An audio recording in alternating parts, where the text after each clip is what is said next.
Hey, if you think Stonehenge is one of the oldest stone monuments ever, well, let me introduce you to Göbekli Tepe. Buckle up, we gotta travel to Turkey to meet this really old guy. Yeah, he's too old to travel. Jokes aside, Göbekli Tepe, an archaeological site located in southeastern Turkey that dates back to the Neolithic period around 10,000 BCE.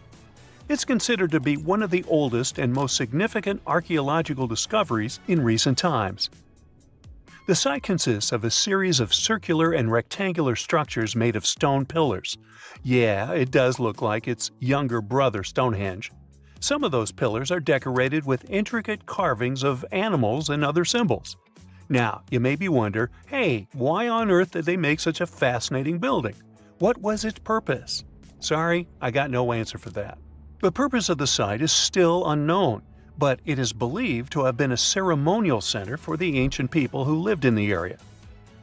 The discovery of Göbekli Tepe has challenged long-held beliefs about the development of human civilization, as it suggests that complex societies may have emerged much earlier than previously thought. Okay, pack your stuff, our travel's just started. Next destination, Masada. It's an ancient fortress located in Israel on a plateau overlooking the Dead Sea. Hey, look at that view, spectacular, huh?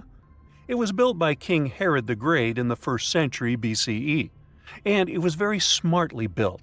Within the fortress, there were various facilities such as storehouses, barracks, a palace, and a set of cisterns capable of holding approximately 40,000 cubic meters of rainwater.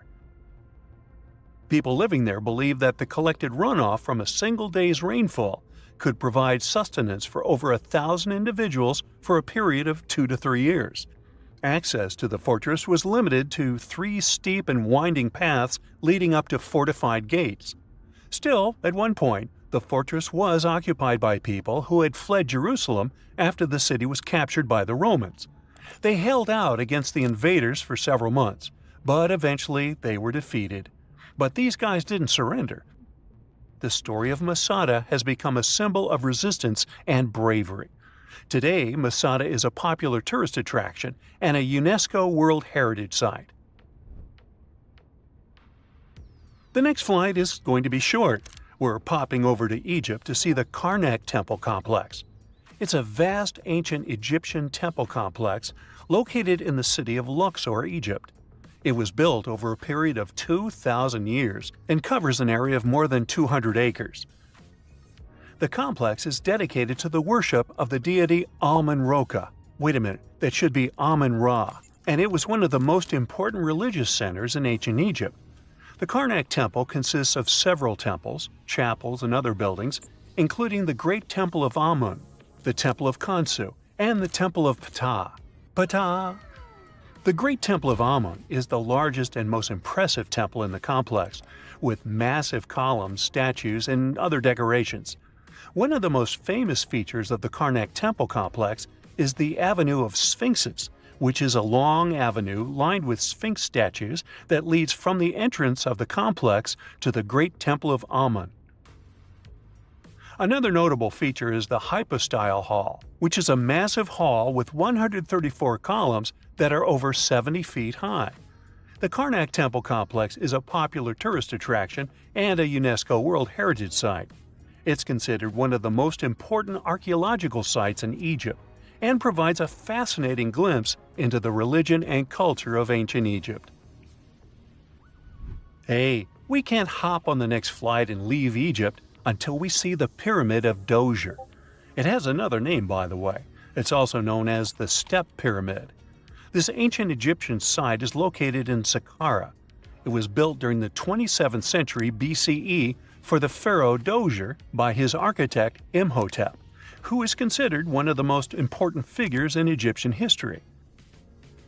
People believe this pyramid is the first monumental structure built entirely of stone and is an important example of early Egyptian architecture. The pyramid originally stood at 203 feet tall and was surrounded by a complex of buildings and courtyards. It was constructed in 6 layers, each smaller than the one below it, giving it the distinctive step-like appearance. The pyramid was used as a burial place for Pharaoh Dozier and was surrounded by a vast necropolis that contained the tombs of many other important officials. The Grateful Dead? The Pyramid of Dozier has several renovations and additions over the centuries, including the addition of a limestone casing that covered the original step structure. However, much of the pyramid was destroyed over time, and today only the central core remains. Despite this, it remains an important archaeological site and a popular tourist attraction in Egypt. Alrighty, we're ready to move on. There's one more pretty recent discovery we gotta see today. The Tower of Jericho was only discovered during excavations in the 1950s and 60s. It's an ancient stone tower located in the city of Jericho in the West Bank. Just like Göbekli Tepe, this one is believed to be one of the oldest stone structures in the world, dating back to approximately 8000 BCE. The tower stands at over 28 feet tall. It's made up of two main sections, an inner tower and an outer tower, which are connected by a series of stairs. The purpose of the Tower of Jericho is not entirely clear, but it is believed to have served as a defensive structure or a watchtower. It may have also had religious significance, as it was located near a sacred spring. The Tower of Jericho is a significant archaeological site and has provided valuable insights into the early history of human civilization. It's open to visitors and is a popular destination for tourists interested in ancient history. Now, this ancient site even got attention from Netflix, and they made a movie where the action takes place in Mohenjo-Daro. This site was a major center of the Indus Valley civilization in present-day Pakistan. Mohenjo-Daro was one of the largest cities of the ancient world, with a population estimated to have been around 40,000 in its peak. Trust me, that must have been a crazy megalopolis back then. The city was notable for its advanced urban planning, with sophisticated drainage and sanitation systems, and its impressive architecture, including the Great Bath and the Granary. Mohenjo-Daro was abandoned around 1900 BCE, and its ruins were only rediscovered in the 1920s. Today, it is a UNESCO World Heritage Site and an important archaeological site for the study of ancient South Asian civilization. We're heading to a teeny-tiny country that has quite an impressive history. Welcome to Malta. The Xigantia Temples are a Neolithic site located on the Mediterranean island of Gozo. They're probably one of the oldest freestanding structures in the world, dating back to around 3600 to 3200 BCE. The temples consist of two megalithic structures, each with multiple rooms and altars. The name Xigantia means giant tower in Maltese, as people believe that only giants could have built such massive structures. The temples are believed to have been used for religious purposes and are considered to be an important example of prehistoric architecture. They were added to the UNESCO World Heritage List in 1980. Well, you must be pretty tired, but there's one more place we gotta visit today. Our plane is already landing in Armenia, and we're here to see the Temple of Garni. Look, this one is well preserved. This temple dates back to the 1st century CE. It was built by King Tiridates I as a dedication to the sun deity Mir. Sadly, the temple was destroyed in the 17th century during an earthquake, which is quite a common thing for this area, but it was later reconstructed in the 20th century. Today, it's a popular tourist attraction and is also listed as a UNESCO World Heritage Site. You get the unique opportunity to travel to Ethiopia. Wandering around the city of Lalibela, you stumble upon a huge pit carved in the ground. You approach it carefully, and soon enough, you see a magnificent terracotta building, so richly detailed it leaves you mesmerized. But that's not all. There are 10 other pits just like this one, hiding King Lalibela's 12th century buildings. All 11 constructions are different from one another, yet share a similar recognizable style. They were hand-carved over the span of 24 years, only with the help of chisels, which is unbelievable given that these buildings are up to 50 feet high. That's about as tall as 5 African elephants stacked on top of each other, if you could do that. This unconventional way of construction made them entirely monolithic, meaning they were carved out of just one gigantic piece of rock. Pretty impressive, huh? Once you leave Ethiopia, you grab a flight to southern Italy, right there on the tip of the boot. No hiking is needed here. Whew! Your friend takes you to a site called Sassi di Matera. It's a Paleolithic city carved in the slope of a steep hill. You might feel like you've traveled in time here, as local stone houses and ancient buildings are unlike anything you've ever seen before. The site, also known as De Sassi, is suspected to be one of the first human settlements in Italy, dating back to over 9,000 years ago. Wandering around the town, you might get invited inside one of the cave-like houses. Oh, and as weird as it may sound, some of the streets run on top of people's homes. Talk about Paleolithic urban planning. You're probably becoming an expert on rock-cut architecture by now, but there are still a few sites left on your list. Next off, you head to Slovenia to visit the world's largest cave castle. This medieval castle was built on top of a 400-foot-high cliff and was designed to be impenetrable. Luckily for you, security is much more relaxed today. Still, if you're looking for a more challenging and less touristy way inside, you can get into the castle through one of its many underground tunnels. They were built over 800 years ago for the owner of the castle. He needed secret passageways to sneak supplies. Today, Pajama Castle is both enchanting and mysterious. I'd say it depends on whether it's a warm sunny day or a cold stormy night. After this medieval experience, you head on to visit Petra, a magnificent Jordanian monument found in the middle of the desert. To get around here, you'll need a large supply of water and sunscreen because it's going to get hot. But this site is worth it. The city of Petra is a marvel of the ancient world. Back in the 4th century BCE, this region was a trading hub at the crossroads of commercial routes. Petra was a wealthy city, home to the Nabateans, an Arab Bedouin tribe that thrived in the region for many years. The rock-carved gate-like structure Petra is famous for is called the Pharaoh's Treasure. It stands at the main entrance to the site and is said to have a treasure hidden inside. You might feel tempted to check it out for yourself, but that's an adventure for another trip.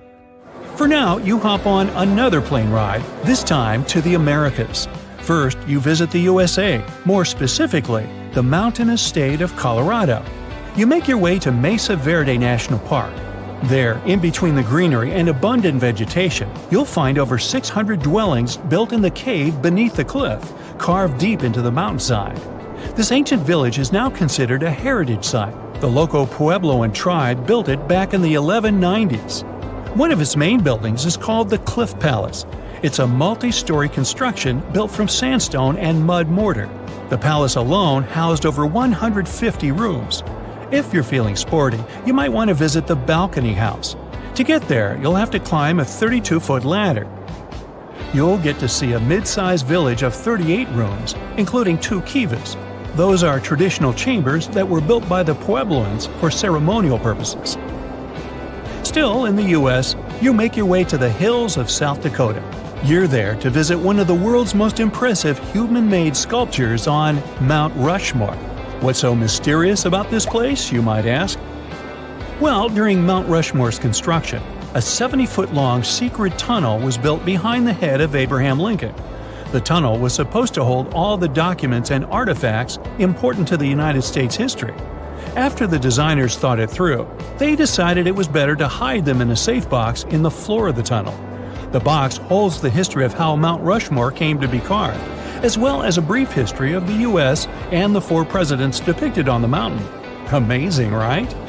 Now, you're headed down to Machu Picchu, a South American site hidden between the Peruvian mountains.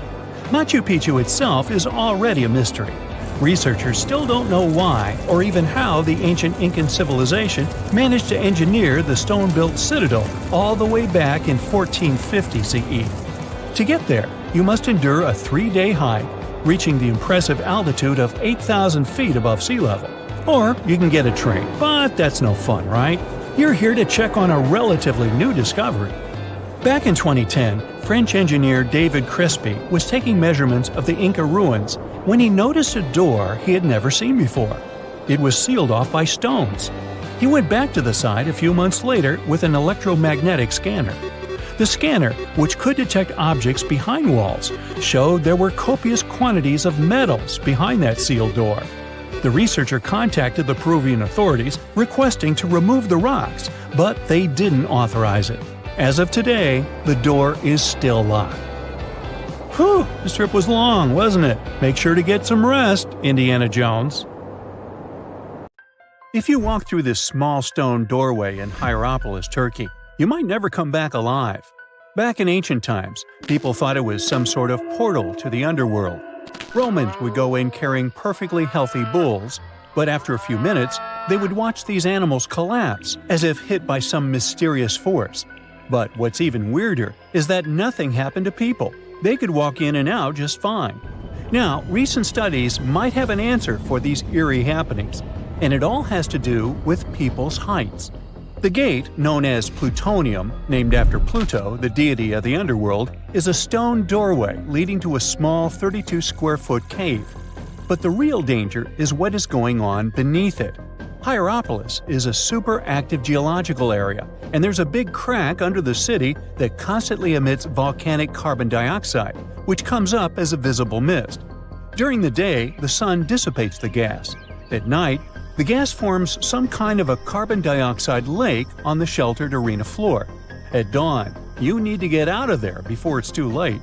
This whole place can turn particularly life-threatening right before the sun rises, when the carbon dioxide concentration, about 15 inches above the arena floor, reaches 35%. That means birds, bulls, and even humans can suffocate and pass away in just a couple of minutes. But there is a scientific reason that explains how Romans could get out of there unharmed. The carbon dioxide concentration drops quickly with height. So animals perished while their handlers, being taller and standing up, could walk out and breathe safely. Most people can't stay inside the Begarn fort after sunset. This 16th century fort, located about 146 miles from Delhi, is known as one of the most haunted places in India. During the day, the area is bustling with visitors who can walk through the main gate of this once grand fort city and check out the ruins of temples and palaces. But they will also see this big sign at the gate that dramatically warns everybody that all access is strictly forbidden after dark. That's probably because at night, according to locals, women can be heard screaming and crying in that place, along with the sounds of bangles breaking and strange music. Others have reported seeing shadowy figures and flashing lights among the ruins, or even smelling a strange perfume floating around. Yawata no Yabushirasu is one of Japan's most restricted forests, located in Ichikawa. The forest itself is a small area, covering just a little more than 40 square yards, and it is mostly a thick patch of mosu bamboo. Its location next to a parking lot and modern buildings makes it seem less intimidating, but don't be mistaken by its appearance. Since at least the 19th century, people have said that anyone who enters this forest is bound to disappear and never be seen again. So, as soon as you arrive, a sign near the forest tells you about its history and the curse believed to be linked to it. Some rumors suggest the creepy presence of an ancient samurai lord walking around. Other legends say that the forest hides a bottomless pit filled with poisonous gas. Whether these stories are true or not, today the area is enclosed by stone walls, and entry is still strictly prohibited. In a valley called the Dark Entry Forest in Connecticut, you will find Dudleytown, but you definitely shouldn't go inside. Not only has the land been private property since the 1920s, but it is also known as one of the spookiest places on Earth. This place was first settled in the early 1740s, and many of the original settlers were from the Dudley family. That's why it's called Dudleytown. There's a local rumor that the town's founders were descended from Edmund Dudley, an English nobleman who lost his life for treason. The legend says this curse followed the Dudley family all the way across the Atlantic to America, and their misfortune is said to be responsible for crop failures, mental problems, and several tragic incidents in the village. Again, it is all just rumors, since historians haven't found any real evidence to support these claims. Still, The pitch-black surroundings and the eerie Blair Witch Project vibe going on in that place fueled ghost stories in the 1980s. This led to many cases of vandalism in the following decade, and because of that, the landowners closed the area to the public. This old abandoned building used to be the fancy palace of King Farouk's family, who was the penultimate king of Egypt back in 1936. After his family members passed away, the palace was turned into a morgue. Locals say that today, the whole place is super creepy and off-limits. Some people have reported seeing light bulbs flicker and shadows move around, making strange noises. Once, a group of kids allegedly went inside and totally freaked out when they found all the doors had suddenly disappeared, leaving them in complete darkness. They had no choice but to start screaming for help. This Hawaiian island has been off-limits to people for over a century. It's called Ni'ihau and is the smallest inhabited island in Hawaii, covering around 69.5 square miles. It has around 84 residents. The island doesn't have cell phone service, paved roads, or power lines, just solar panels for electricity. A single family has privately owned the island since 1864, when a Scottish farmer bought it for $10,000, which would be around $250,000 today. The island has stayed in the family, passing down to its descendants, the Robinsons.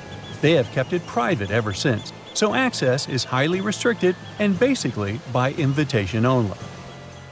The Erdstall tunnels are a network of about 2,000 mysterious underground passageways mainly found in Central Europe, especially in Austria and Bavaria.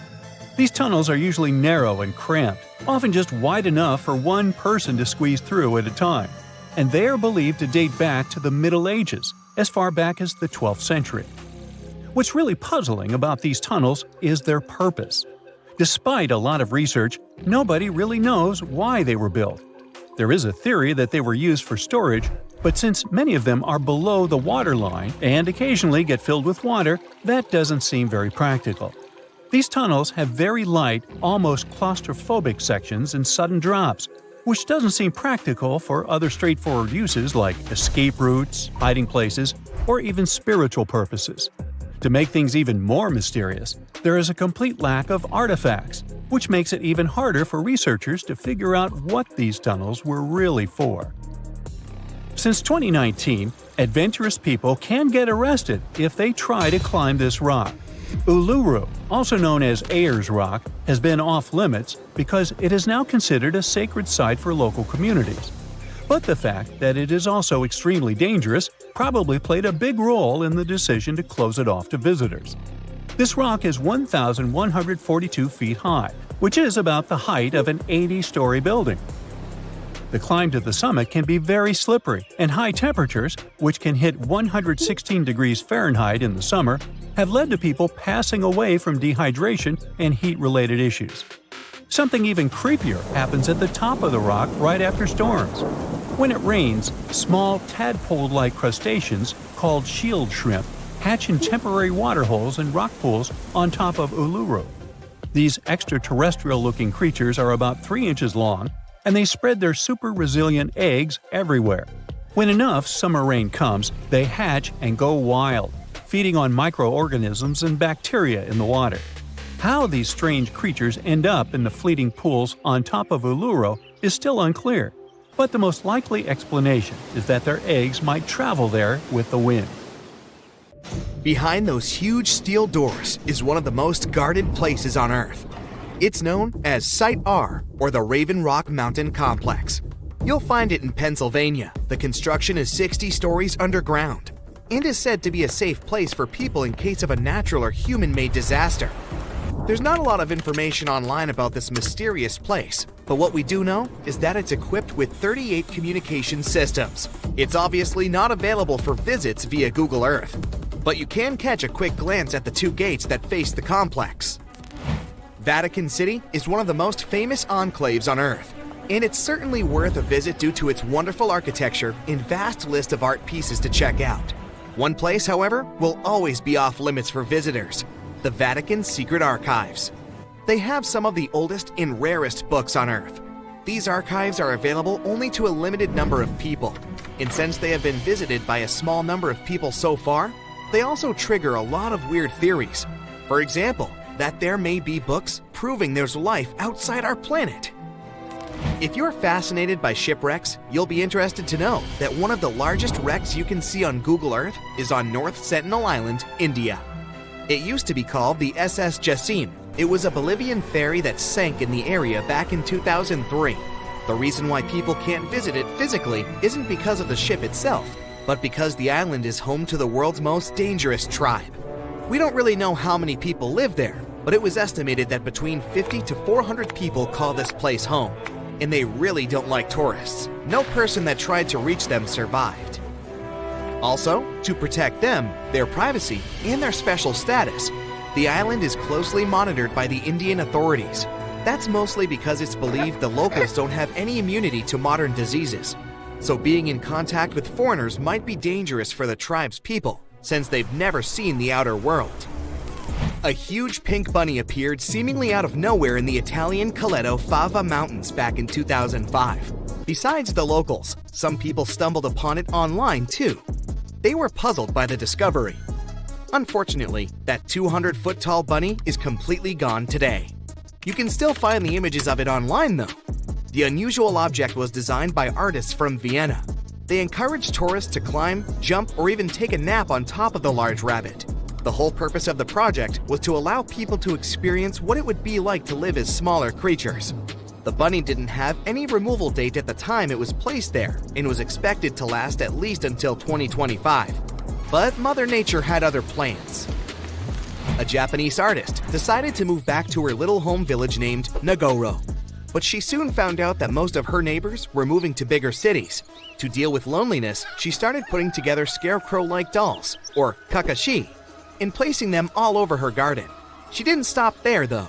The artist soon began doing the same with many other places in her village, creating dolls and placing them as if they were taking part in various human activities. These dolls keep moving around too, but the woman likes to stay true to her story and insists she doesn't touch them. You can see the images of this quirky village on Google Maps.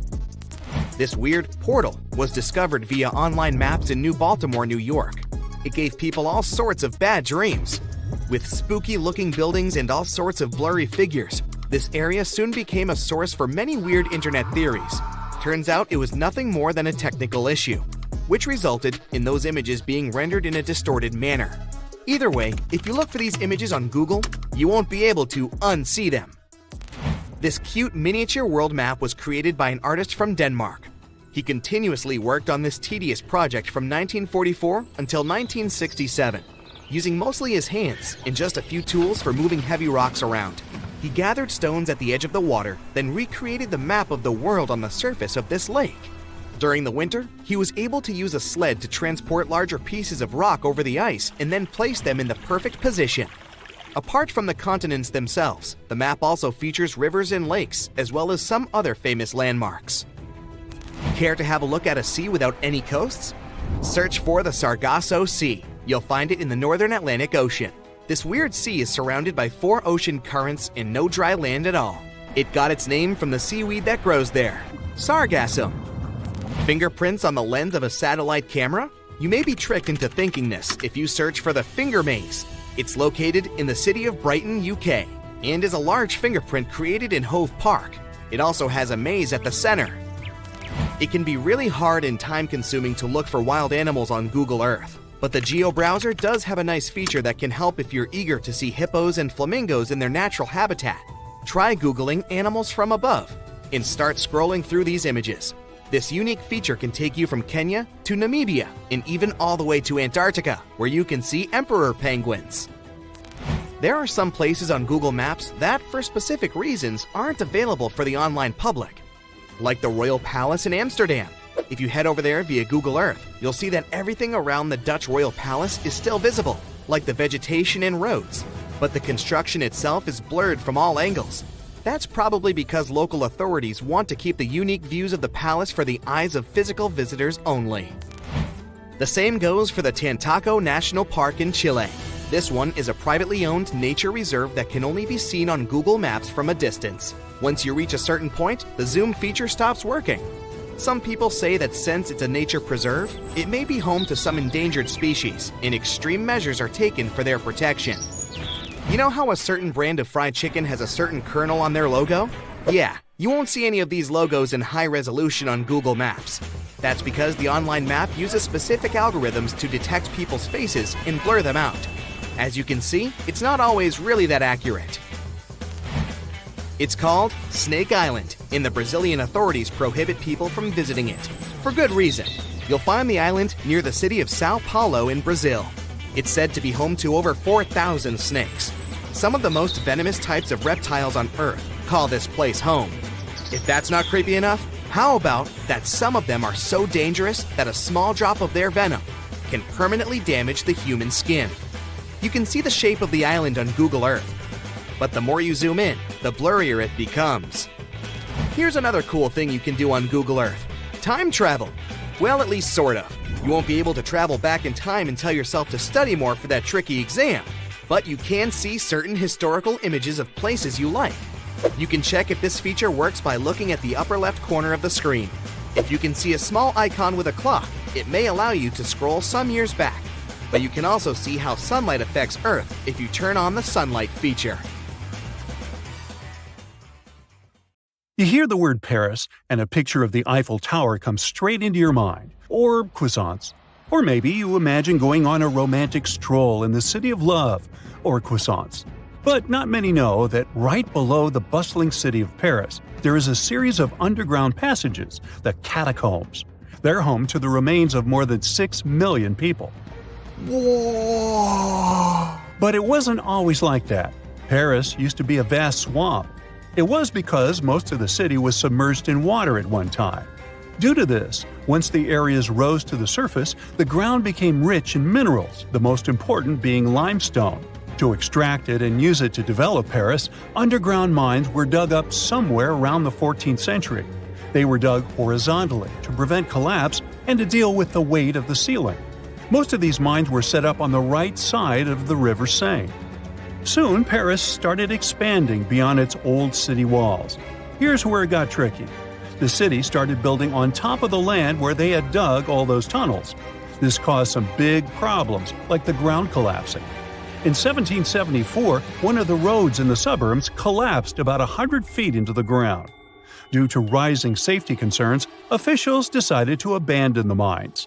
The quarries were checked, and the tunnels were renovated to avoid future disasters. The bones ended up in the tunnels because of another major problem Paris faced a few years later. The growing population of the city caused an increase in the number of bodies. Cemeteries became overcrowded, and the city was actually so bad that at one point, bodies could not be taken care of properly. They started to rot and spread harmful bacteria. So, those who were in charge of Paris got an idea. They picked a new spot that was like a secret hideout for bones, one of the old mines. The process of moving the bones from cemeteries to the tunnel started in the late 1780s. They began with the biggest cemetery in Paris, the Saint-Innocent Cemetery. They didn't want to scare people, so they moved the bones at night. The remains went into 2 big holes in the ground and then got stacked in the tunnels by the quarry workers. They continued moving the bones until Paris developed into a city in the 1860s. The official name given to the collection of mines turned cemetery was the Paris Municipal Ossuary. But this name never became popular, and the tunnels instead became known as the catacombs. While the bones were still being added to the collection, the officials saw fit to open the place for public viewing in the year 1809. Tourists had to make a prior appointment and sign a guest book. As time passed, famous people started visiting, including the future King Charles X, Austrian Emperor Francis I, and Napoleon III. Of course, the rules for visiting have been changing over time. But now the catacombs, also known as the Ossuary of Denfert-Rochereau, have become a famous tourist spot. Around 5 million people come to explore it every year. What drives them? Well, in addition to the creepy but rich history, the catacombs are also considered one of the most haunted places on Earth, and there are several unsolved mysteries surrounding them. Some years back, a camcorder was discovered in the catacombs with a bit of footage. ABC Family showed the video in their documentary. In the clip, you can see a man very deep inside the catacombs, exploring alone. The video is from his point of view, and he sees something strange. He runs away terrified and eventually drops his camera. What happened to this man is still unknown. He was never found or identified. There are also reports of people getting lost in the catacombs, the most famous being a doorkeeper who got lost in 1793. His body was found 11 years later near an exit. How he passed away remains a mystery. There are also some not-so-eerie, but equally strange mysteries surrounding the catacombs. There are people who like exploring the tunnels on their own. They're known as cataphiles. These people go into the quarries that have been abandoned to the public and long forgotten. Some explorers discovered secret water pools in the abandoned areas, and people would go to take a dip there. In 2004, police patrolling an unexplored area came across a 5,300 square foot cavern with a movie theater. There was a screen, projection equipment, some classic movies, and even chairs. There was also a restaurant-like setting nearby, 3 telephone lines, and, well, electricity, which hinted that a group of people had been living there or regularly visiting. But when the police came back 3 days later with experts to find the source of the electricity, they found that the wire had been cut off. Only a note was left behind: "Do not try to find us." Such enthusiasts existed in the past, too. Once, a Parisian farmer did the same and came across button mushrooms growing in the catacombs. He saw an opportunity to make easy money, and he actually created mushroom farms in the tunnels. He even got official permission for it. By 1950, 100 farmers had been working inside growing mushrooms. There's also a scary legend about the catacombs that some people believe in. According to it, at midnight, unexplainable voices can be heard in the catacombs. They try to convince people to go further inside the catacombs until they can't find their way out. There's no strong evidence whether this story is true or not, but thinking about it is still scary. Due to safety issues, today only a small part of the catacombs can be legally toured by the public, less than 2 miles, while the catacombs go on for 200 miles. And still, the tour is an hour long, and it perfectly captures what's worth seeing. Solo traveling is extremely dangerous, as there is the possibility of getting lost. No thanks. In 2017, 2 teenagers entered the system through a secret passage. They were found 3 days later and had to be treated for hypothermia. The tunnels, damp and old, have an average temperature of 59 degrees Fahrenheit. Keep in mind that the entrance alone is uncomfortable enough to turn some people away. To get inside, you have to go down a winding staircase that takes you a little more than 65 feet below the surface. In the beginning, you find yourself in a well-lit room filled with interesting information and displays. But as you move forward, the place gets eerily silent. You pass through a creepy entrance that boldly declares this in French, which when translated English is something like, "Stop, this is the Empire of Doom." It's not exactly a warm welcome, and that's because the Paris catacombs are known for their haunted reputation. As you move deeper, the sounds of the world above fade away, and soon you are surrounded by the silence of the earth below. The bones themselves are placed strategically, almost in artistic patterns. This was the idea of a man who was once in charge of the place. He turned the bones into a kind of underground museum with cool structures like columns, plaques, altars, and even some weirdly shaped forms that some people consider art. Popular all year round, the catacombs become particularly loaded around Halloween. People organize special parties or events near the place too. But the most bizarre thing was offered by the catacombs themselves through Airbnb. The famous rental service allowed 2 guests to sleep in the catacombs. They were offered a bed for Halloween night and breakfast. Upon checking in, they were told tales and the history of the catacombs. This way, they went to bed fully aware of the fact that they were sleeping among the remains of 6 million people. Yes, it remains to be seen. If you're a fan of Dr. Pimple Popper, you're probably freaking out right now, itching to squeeze out every little blackhead from those lip contours. But this is actually a hill formation that you can find in Garb, Sudan. Knowing that perhaps makes it all the more creepy because it looks like the crack in the middle is swallowing up everything around it. This black hole scenario brings to mind our next stop, Vostok Island. This eerie spot is a 59-acre coral atoll situated in the southwestern Pacific Ocean, about 400 miles northwest of Tahiti. If you check it out on Google Earth today, it looks like it's been totally blacked out, sparking all sorts of wild theories. People keep saying that this place is some top-secret base, or even a fictional island straight out of Lost. But what we see here is actually just a dense, dark green forest made up of Pisonia trees. Since nobody lives there and hardly anyone ever visits, the island is pretty much untouched by humans. This massive star, or mandala, is situated just outside Beatty, Nevada. It has got the internet all puzzled, with people trying to figure out if it's evidence of some kind of extraterrestrial activity. To add to the mystery, this spot is right by the Tonopah Test Range, which is also known as the famous Area 52. Despite its creepiness, it's probably just one of the thousands of crop circles that gained fame after Google Earth came along. This spiral formation right here is also located in Nevada, and it definitely looks like another chilling crop circle. But things get even stranger if you use the Street View option. As you zoom in closer and closer, you'll notice that it's made up of carefully arranged rocks. This labyrinth, so to speak, is part of an open-air museum situated in the ghost town of Rhyolite. And if that's not creepy enough, take a look around and you'll see dozens of eerie men in white cloaks. Despite their lifelike appearance, these silhouettes are actually statues from an installation created by a Belgian artist in the 80s. Even stranger than stumbling upon a large circle on the ground is finding a bunch of them. Our next location in Wyoming is filled with peculiar circle structures to the point where it's hard to count them all.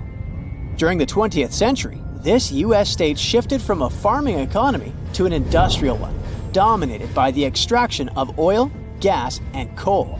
So, these circles are likely remnants of a tank farm. I mean, places where oil storage tanks used to be located. If you want to avoid nightmares, I highly recommend not searching for the mausoleum of Emil Becker in Poland. If you happen to find it by using the Street View mode, prepare yourself to face an abandoned place with the most terrifying sculpture there is. Oh, the creeps. Keeping on the spooky side, let's head to an isolated corner of Kazakhstan, where you can find a pentagram etched into the Earth's surface. This formation is huge, measuring roughly 1,200 feet in diameter. Before you jump to conclusions about this formation being related to some kind of underworld deity worship, it's worth noting that the pentagram actually turns out to be the outline of a park designed in the shape of a star. The star shape is marked by roadways, which are now lined with trees, making the star shape even more distinct in aerial photos. You can spot this peculiar symbol from quite a distance. At first glance, it might even resemble an otherworldly alphabet, as if a highly intelligent civilization is trying to send us an alert message. But this mystery is already solved. We are in De Hoge Veluwe, a Dutch national park located in the province of Gelderland. And these lines are actually part of the park's logo. Search for these coordinates to find what looks like a land formation straight out of an extraterrestrial landscape, or perhaps a set from Avatar. This place, located in Inner Mongolia, China, is believed to be a granite mine. But it's a bit of a mystery why it has such a striking blue tone on Google Earth. If you check it out on Microsoft Bing Maps, for example, the same location appears in a much more natural tone. In the Australian outback lies a massive geoglyph known as the Maori Man. Discovered in the late 90s, it appears to represent an indigenous Australian man hunting with a boomerang or stick. The figure stretches for more than 2 miles in length and about 1.6 miles wide. It has deep furrows carved into the ground, which adds to the complexity of its formation and origin. Despite efforts to uncover its purpose, its origin is still a mystery. This is desert breath, located in the Sahara. Like many things you have seen in this video, this formation also sparks speculation about it being created by extraterrestrial beings. But a quick Google search clears up that mystery. It turns out this is an art installation created by a group of 3 Greek artists back in 1997. They went all out, moving around a whopping 280,000 square feet of sand and even creating a large pool in the middle of it. Egypt still holds many mysteries, and you can explore them yourself with Google Earth. That's how some people stumbled upon this striking triangular-shaped plateau and immediately jumped to the conclusion that they discovered a hidden pyramid. However, experts quickly dashed their hopes. They believe there's no plausible explanation for a pyramid to exist in this area, located 8 miles west of the Nile Valley edge in Upper Egypt. This discovery is likely nothing more than a hill that has suffered the effects of erosion, combined with a heavy dose of wishful thinking. In some cases, nature itself is responsible for creating frightening sculptures, like the Badlands Guardian in Alberta, Canada. If you look at it from above, you'll notice not one, but 2 human heads emerging from the landscape. These gigantic beings were sculpted by rainwater erosion on layers of clay-rich soil. Ironically, additional human-made structures give the impression that this one is wearing wired headphones. It seems that deserts are a prime spot for discovering strange images on Google Earth. So our next stop is China. In the Gobi Desert, you'll come across zigzagging white lines that look kind of random. The first challenge for armchair experts was figuring out what these structures were made of, as it's hard to tell if they're painted on or dug into the landscape. There's still a lot of speculation about it on the internet. But the most plausible explanation is that this structure is used for calibrating satellites. This way, satellite cameras can focus on these large grids to orient themselves in space. Check out this intact plane that seems to have sunk beneath the ocean off the coast of Crooked Island, Bahamas. Some viral videos claim it's a crashed plane belonging to the infamous Pablo Escobar. The truth is that something lying on the bottom of the ocean can't be that visible, so it's more likely that it's a plane that was actually flying when Google captured these images. However, there is a strong belief that Pablo Escobar did have a plane that crashed nearby, but it was in another part of the Bahamas known as Norman's Cay. You can still spot it in shallow turquoise waters. Just search for Norman's Cay sunken plane, and there it is. If you're convinced that extraterrestrials are already among us, then go ahead and type in these coordinates on Google Earth. Explore the area using Street View, and wow, what is it? Of course, we're not talking about visitors from other planets, but this shadow of a gigantic creature still gives me the creeps. Turns out, it's just a person lugging around one of those 360-degree Street View cameras tucked away in a trekker backpack. So hey, if you take a good look around Google Earth, you might stumble upon more of these elongated necked beings walking around the globe. Rekat structure is a giant formation in the Sahara that looks exactly like a giant bullseye. It's so wide that you can see it from space. Even the CIA got interested in it. In 1965, they planned a flyover looking for geomagnetic anomalies. The findings are still classified. Perhaps the theories are true, and this place is truly the lost city of Atlantis. Now, Atlantis supposedly sank beneath the waves, but recent discoveries are pointing us in a different direction. This is an ancient story that goes far back in time, and Plato was the first to mention it. The place had loads of greenery and a curious structure: 3 concentric circles of land surrounding 2 circles of water. 2 key quotes from Plato's writing suggest that Atlantis might not have been a typical island in the middle of the ocean. Plus, Atlantis had a major influence from Africa and Europe, challenging the idea of it being in the Atlantic. It turns out that the Eye of the Sahara and Atlantis look alike. When astronauts saw the Eye of Sahara from above, they initially suspected a meteorite impact crater, but the rings of the structure matched the layout described of Atlantis. More importantly, the Sahara wasn't always a desert. It turned from a tropical region into a desert around 11,000 years ago. Researchers found evidence of a massive river called the Tamaracet that could have sustained a community. This river flowed toward the Rikat structure, aligning with Plato's description. The Trans-Saharan Seaway ran through the Sahara 50 to 100 million years ago. The sea allegedly destroyed Atlantis around 11,500 years ago, likely due to a rapid rise in sea level caused by the end of the Ice Age. NASA's worldview imagery shows patterns consistent with this theory. Those concentric rings might be a key to unlocking the secrets of our planet's evolution over millions of years. They're shaped by erosion on resilient rock layers, creating a spooky pattern of ridges and troughs. The central peak stands proud at 1,300 feet. The central part has undergone a significant erosion makeover, revealing a circular structure with a raised peak.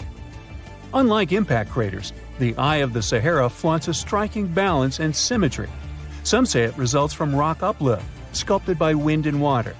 Others think it's an ancient anticline, eroded to reveal its concentric glory. Then there's a salt diapir theory, suggesting that salt's buoyancy sculpted this beauty. Dating techniques have proved that it formed 541 to 252 million years ago, give or take a million or two. Ancient tools are scattered around the outer rings of the structure near riverbeds. Some older stone tools have also been spotted in the same areas. And still, even though some spear points from the Neolithic period have been found, there aren't many signs that people were living there back then. The area seems to have been used for short-term activities like hunting and making tools. There are other unearthly mysteries that haunt our world. One such enigma is in Norway, the ominous Hessdalen light phenomenon, also known as the Valley of Lights, leaves scientists confused. This valley is 10 miles wide. It's quite isolated, but a peculiar blue box sits high on the hillside, equipped with cameras scanning the valley. The unsettling saga began in the 1980s, when the night sky over Hessdalen erupted with burning fireballs, a recurring spectacle that sent shivers down the spines of those who witnessed it. This wasn't a fleeting occurrence, rather it became a regular thing. Terrified locals reported encounters with these unexplained luminous phenomena, some of which happened near their homes. Unease spread like wildfire. At its peak, there were about 20 sightings every week. The phenomenon made its way into newspapers, magazines, and media worldwide. Soon, people flocked to the valley, hoping to see the lights themselves. In 1984, experts joined the fray, armed with sophisticated instruments like magnetometers, radiometers, and other ometers. What they encountered was mind-bending, lights that defied explanation. Some moved at a leisurely pace, while others raced through the sky at an astonishing 19,000 miles per hour. People tried to explain these lights: airplanes, distant reflections, ball lightning, satellites, planets, meteors. But the speed and how these lights danced ruled out all those theories. We're slowly approaching another mysterious place. This is the greatest subglacial lake among Antarctica's 675 known lakes. It can easily hide unknown life forms. This lake is beneath the East Antarctic ice sheet. Dive about 2.5 miles under the ice, and there you'll see Lake Vostok, located at 1,600 feet below sea level. This lake is 155 miles long and 31 miles wide at its broadest point. With an average depth of 1,400 feet, it's also the world's sixth largest by volume. It's like an underwater city with lofty pillars and deep basins. The secret lake was discovered in 1993, yet it had been waiting to be found down there for over 2,000 years, collecting ancient secrets. In 2012, scientists drilled through the ice, creating the longest ice core ever. They pierced the ice all the way to the lake's surface. The year 2013 brought an unexpected twist when the tranquil waters erupted during the extraction of an ice core, mixing with drilling fluids. Then they got a pristine water sample in 2015. Some believe there might be previously unknown life forms down there, since it's a fossil water reserve that's been untouched for millions of years. That could be a lot like those speculated ice-covered oceans on moons like Europa and Enceladus. It all started with a theory in the 19th century, suggesting fresh water lurking under Antarctic ice sheets. Then, in 1955, seismic soundings hinted at a subglacial lake. And by the 90s, satellite data confirmed Lake Vostok's existence. Now, Lake Vostok isn't alone. In 2005, they found an island in the middle of the lake. Then, two smaller lakes joined the party. They suspect that a secret network of subglacial rivers might link these lakes. Now, very far away from Antarctica, in Venezuela, Catatumbo lightning presents a sinister light show at the junction of the Catatumbo River and Lake Maracaibo. This unsettling lightning phenomenon happens at about 140 to 160 nights a year, going on for 10 hours a day, and can flash up to 280 times in a single hour. The frequency of this lightning show changes with the seasons and from year to year.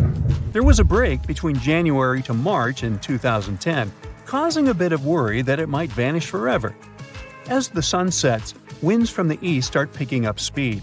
This strong wind is called a nocturnal low-level jet, like what you see in the Great Plains of North America. These winds bring moisture, mostly from the Caribbean and the lake itself. This humid air hits high mountain ridges, causing thunderstorms to form over the mountains. Thanks to the ongoing wind situation, more thunderstorms appear as the night goes on. This pattern repeats itself, and is why this area has the highest annual lightning rate globally. The next place scientists cannot explain is in China. That is the Longyu Caves. They have lofty slanted roofs and sturdy pillars. This spot remained hidden for centuries. These human-made caverns, built around 2,000 years ago, decided to reveal themselves only in the 90s. Local farmers drained some ponds and unveiled 5 massive caverns. Further digging exposed an additional 19 smaller caves. They range from 60 to 110 feet in width and 26 to 50 feet in height. Archaeologists found historical relics from the reign of Emperor Zhuan of Han, dating back to over 2,000 years ago. Now, how did these caves survive for more than 2 millennia without falling apart? No ancient records explain the way they were crafted either. The walls show chisel marks, hinting at some layer-by-layer chiseling action, but the exact construction process is still a head-scratcher. The unanswered mysteries surrounding ancient civilizations have been a source of inspiration for many conspiracy theorists. In fact, some of these mysteries are so interesting that many of us either already believe them or would like to. One thing is for sure though, none of those thousands of conspiracy theories have ever been, classified. Or have they? We're all aware that the CIA has done some questionable things throughout history for the sake of national security, but you wouldn't expect a book to be both a national and international threat.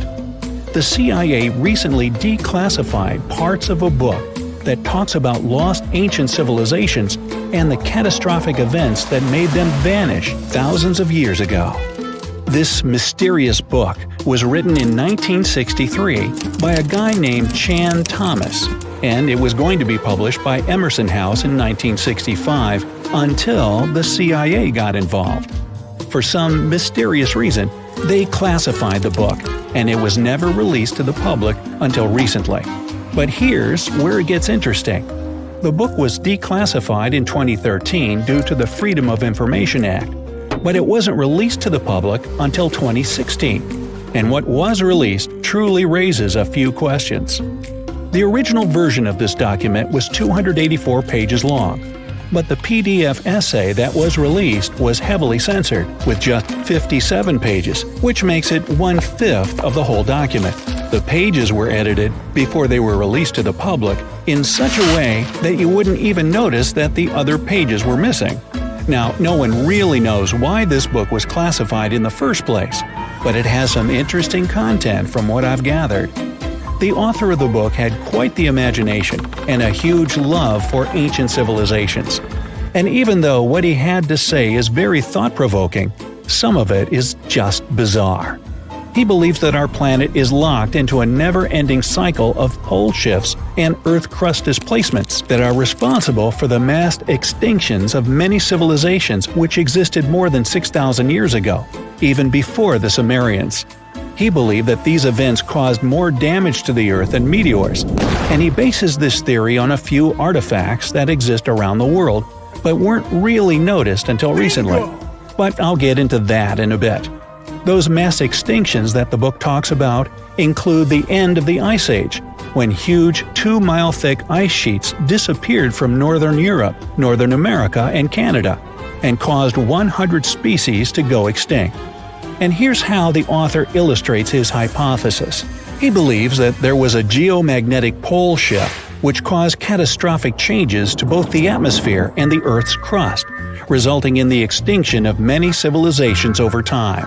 Now, even though the geomagnetic pole shift is a real thing, it doesn't just happen overnight. It happens really slowly, only about every few 100,000 years, according to scientists.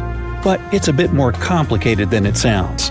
It is a well-known fact that the North Pole is somewhere above Alaska, and the South Pole is close to the middle of Antarctica. Now, these are the geographic poles, and they'll always be north and south.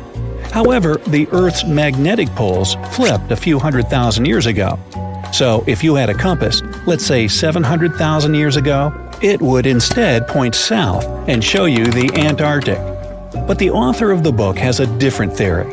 He believed that the flip of the north and south magnetic poles doesn't happen every few 100,000 years, but every 12,000 years, and that this flip occurs in just a few hours, causing a catastrophic apocalypse.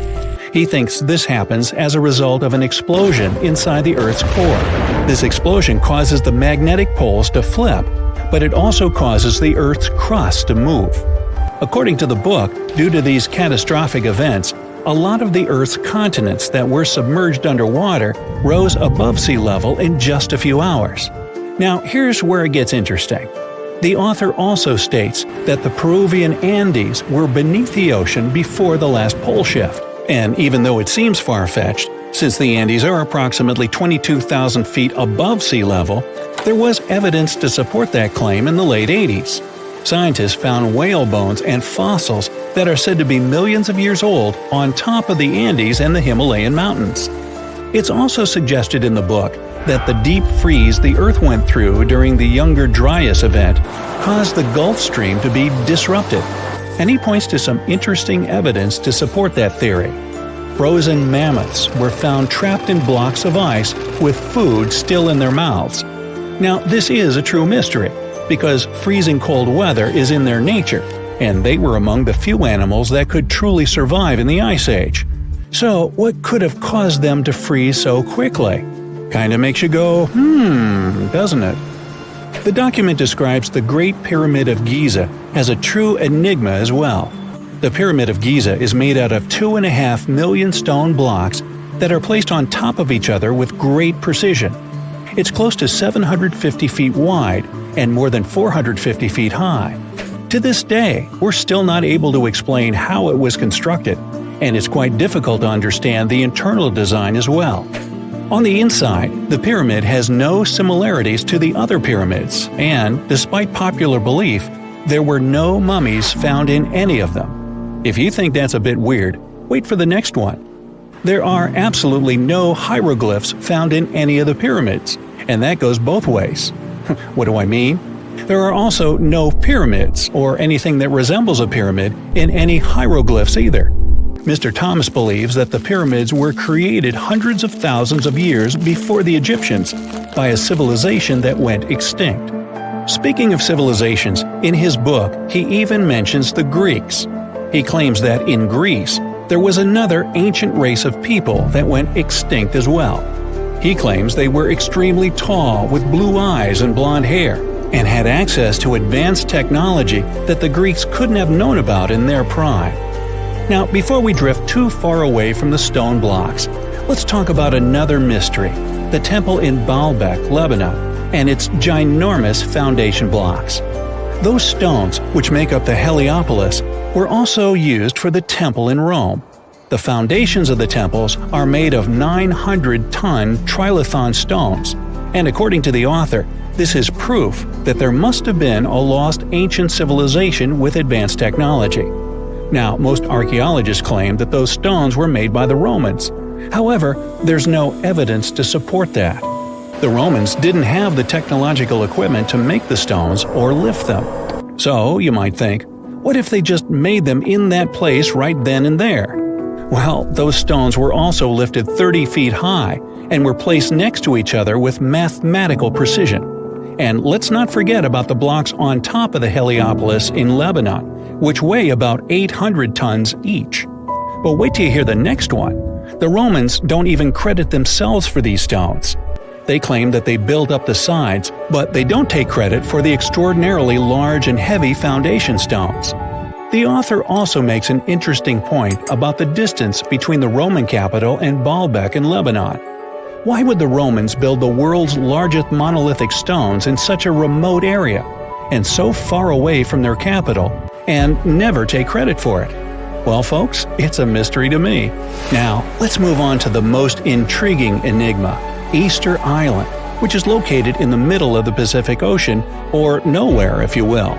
The author questions how people found it or even settled in such a remote island that long ago. One of the signifiers of Easter Island are the Moai statues, and the mystery surrounding who they depict and why. What's an even bigger question is how they were created, moved, and positioned in the places they were found. According to this declassified document, Easter Island was part of the now lost continent named Mu, and it was sunk in the Pacific Ocean in a disastrous cataclysm that happened during one of those pole shifts. The continent of Mu, according to the book, was as big as South America, and what we now call Easter Island is just what's left of that continent. The author also believes that this is what happened with the lost city of Atlantis as well. Plato is even quoted about this, saying that the whole city of Atlantis sunk miles beneath the waves within just a day. Even though the whole story sounds very intriguing and makes some interesting points, we know that, scientifically speaking, a cataclysmic pole shift causing entire civilizations to go extinct isn't possible. Puna grasslands, Peru. A bare desert, rocky land, and one big nothing. Oh no, wait, there's Ureta. Ureta is a flowering plant that looks so unique, you might actually think it's photoshopped. That's how different it is from the rest of the desert. At first sight, it looks like some rocks covered in moss. But we're talking about a 3,000-year-old plant found in the freezing Puna grasslands of the Andes. This plant grows in packs, and they're so dense you could stand on top of a Ureta shrub, and it'd take your weight without problems. Spotted Lake, Canada. They call it the most magical spot in Canada. In winter and spring, this is just a regular lake that looks like any other. But try going there in the summer when the water starts to evaporate. It'll feel as if you've entered a different world, a polka-dotted landscape with blue, green, and yellow spots. Over the summer, there are over 300 pools there, and they look magical. Over the centuries, people believed each of them had different healing properties. Oh, and the explanation for the vibrant colors is pure science. Each of them has a high concentration of different minerals. Rio Tinto, Spain. For more than 5,000 years, the Red River has been surrounded by mines full of copper, silver, gold, and other minerals. They give the river its unique reddish color. People were mining that area for centuries until the whole industry started to fade out. The mines remained abandoned until they were rediscovered in the 18th century. The river is quite impressive, but it's also very dangerous for people because of its high acidity. The bacteria in the water create similar conditions that can be found in some other places in our solar system. For example, scientists believe there's something similar on one of Jupiter's moons, Europa. An acidic ocean is hidden underneath the moon's surface. Toyama Bay. If you're walking along the shore of Toyama Bay in Japan, you might be lucky to see mystical neon blue light. It's coming from underneath the water and lighting up the night sea. There aren't many places where you can see a phenomenon like this. It's the firefly squid that's responsible for the breathtaking show. The creature lives at a depth of more than 650 feet under the surface. But in spring, they gather near the coast. Sometimes, waves even wash them ashore. The light these animals emit is actually camouflage, which helps them to hide and protect themselves. During the day, the squids go back to the deep, but they come back to party near the shore at night. The light they produce isn't so bright you could read a book in the dark, but it's still quite impressive. Fly Geyser, Nevada, USA. Imagine you're in a space rocket. At one point, you realize you've entered the atmosphere of some unknown planet.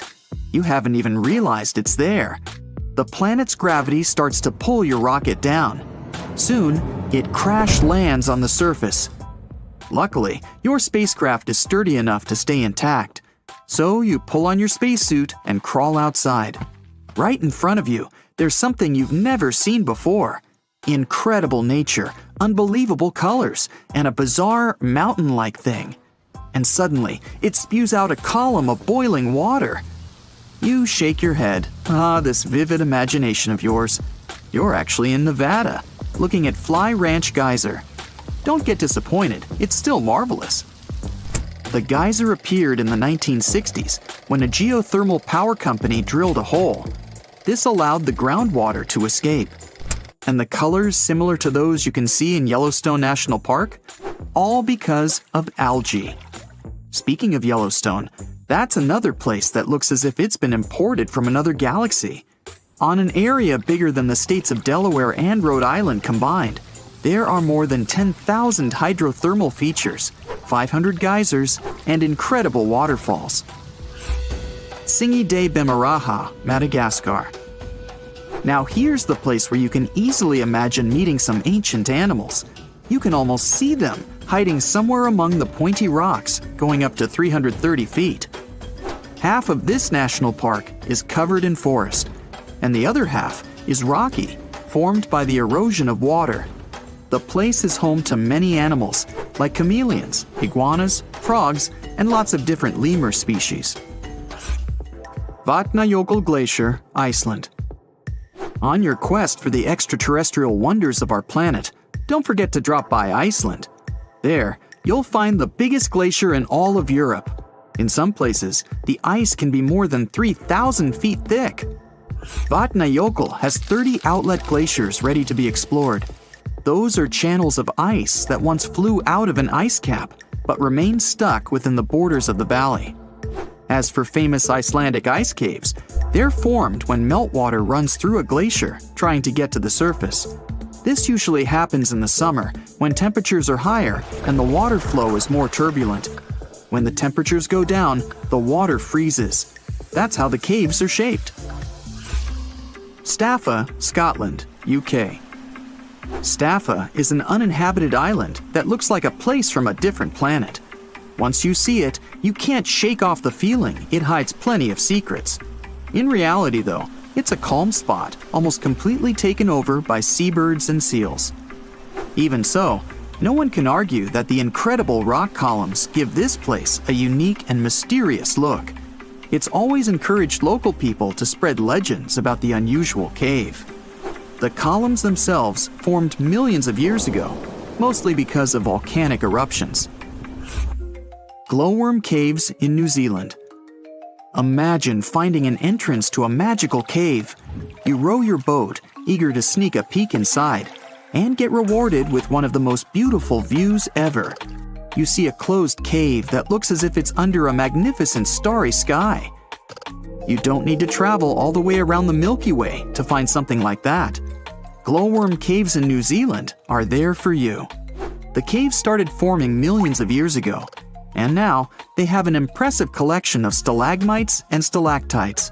But what makes them really special is glowworms. The caves are home to thousands and thousands of luminescent larvae. Worms need to attract insects and potential partners.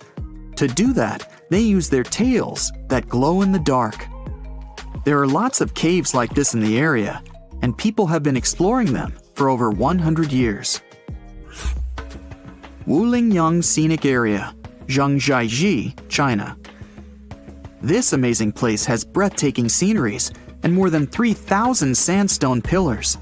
They look as if nature decided to make its own version of skyscrapers. Some of them are half as tall as the Empire State Building. Usually, you can't even figure out where the pillars start. All you see when you try to make out what's there at the bottom is endless mist. 2 natural stone bridges seem to be floating among the pillars, lost in the clouds. The Eye of the Sahara. That's a mystery that's remained hidden for millennia. This geologic formation is difficult to spot when you're standing on the ground. That's why it wasn't discovered until people started to explore space. For some time, scientists thought it was an impact crater created by some space object hitting Earth's surface. But after doing the research, they found out the origin of the Eye was entirely Earth-based. These days, geologists believe the Eye's formation started over 100 million years ago, when plate tectonics were pulling apart the supercontinent Pangaea. Molten rock, which was rising toward the surface, created a massive dome made up of different layers. Later on, volcanic activity and erosion finished the Eye's look. Baikal Lake, Russia. The deepest, the oldest, and one of the biggest freshwater lakes in the world is bound to have some secrets of its own. The lake is frozen from early January to May.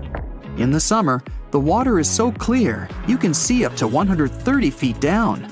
That's because melted ice from the Siberian mountains is incredibly pure. There are also no mineral salts in Baikal.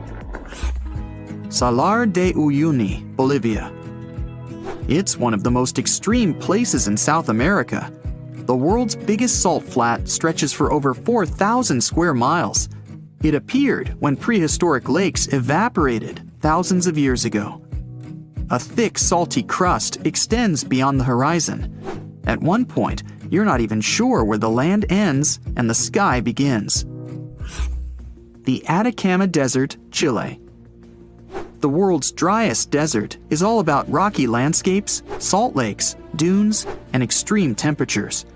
In some parts of the desert, there's been no rain for almost 500 years. With no water or nutrients from the ground, there are no plants. That's one of the reasons why you might feel as if you're on another planet, like Mars. But wait for the night to fall.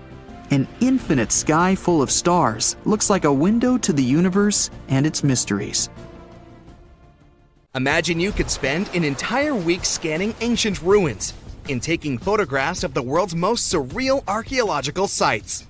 Would you be up for it? So, let's do some digging. The first stop on your busy itinerary is Southeast Asia. It's home to some pretty cool ruins. You start in Bagan, located in the hinterlands of Myanmar. There are many ways to visit the site, and you're glad you've booked 2 different experiences. The first one is a hot air balloon trip at sunrise. Right before dawn, you board the balloon, and as soon as the sun starts to appear on the horizon, you begin your flight over the marvelous area. As the sun rises, it glistens on more than 2,000 conic-shaped golden structures. The hot air balloon ride is quick, but it gives you unparalleled views of all the 40 miles over which the site sprawls. Back on land, you rent a bicycle and roam the village of ruins. Some of them are open and allow you to peep inside. These magnificent ruins were built between the 11th and 13th century CE and were mainly places of worship. There were originally over 10,000 buildings, but they were gradually deteriorating over time due to earthquakes. Thankfully, the site became a UNESCO World Heritage Site back in 2015 and has since been preserved. Up next, you catch a flight to Cambodia. You take some time to visit Angkor, the world-famous archaeological site nestled deep within the jungle. Good thing you've brought bug spray with you. The city of Angkor was once the capital of the Khmer Empire from the 9th to 15th century. FYI, the word Angkor means capital city in the Khmer language. The city was founded by King Yasovarman I, and it became one of the largest cities in the pre-industrial world. Researchers say nearly 1 million people live there. Until today, Angkor is admired for its stunning architecture. The Khmer style is recognized in the use of huge blocks of sandstone. The towers are believed to have been once decorated with gold. But today, the site is a maze of vine-covered temples. The The city was abandoned in 1431 and wasn't rediscovered until the 1840s. Oh, and just so you know, this is also a UNESCO Heritage Site. It became one in 1992, in case you want to brag to your friends about your culturally rich adventures in the future. Now, your trip continues in Egypt. You're here to visit the Karnak Temple in the city of Luxor. You opt for the most unusual way to get to Luxor. That is, a boat ride down the Nile River. Leaving Cairo, you head south until you reach the famous ancient city. Luxor was once the capital of Egypt and a true hub of power and wealth. That is why the Karnak complex is such a great archaeological site. You choose to visit it at night, and still at the entrance, you are struck by the site's beauty. In the evening, artificial lights cast a golden glow on the temple statues and stone columns. The temple is huge and was built mainly around the 18th and 19th centuries BCE.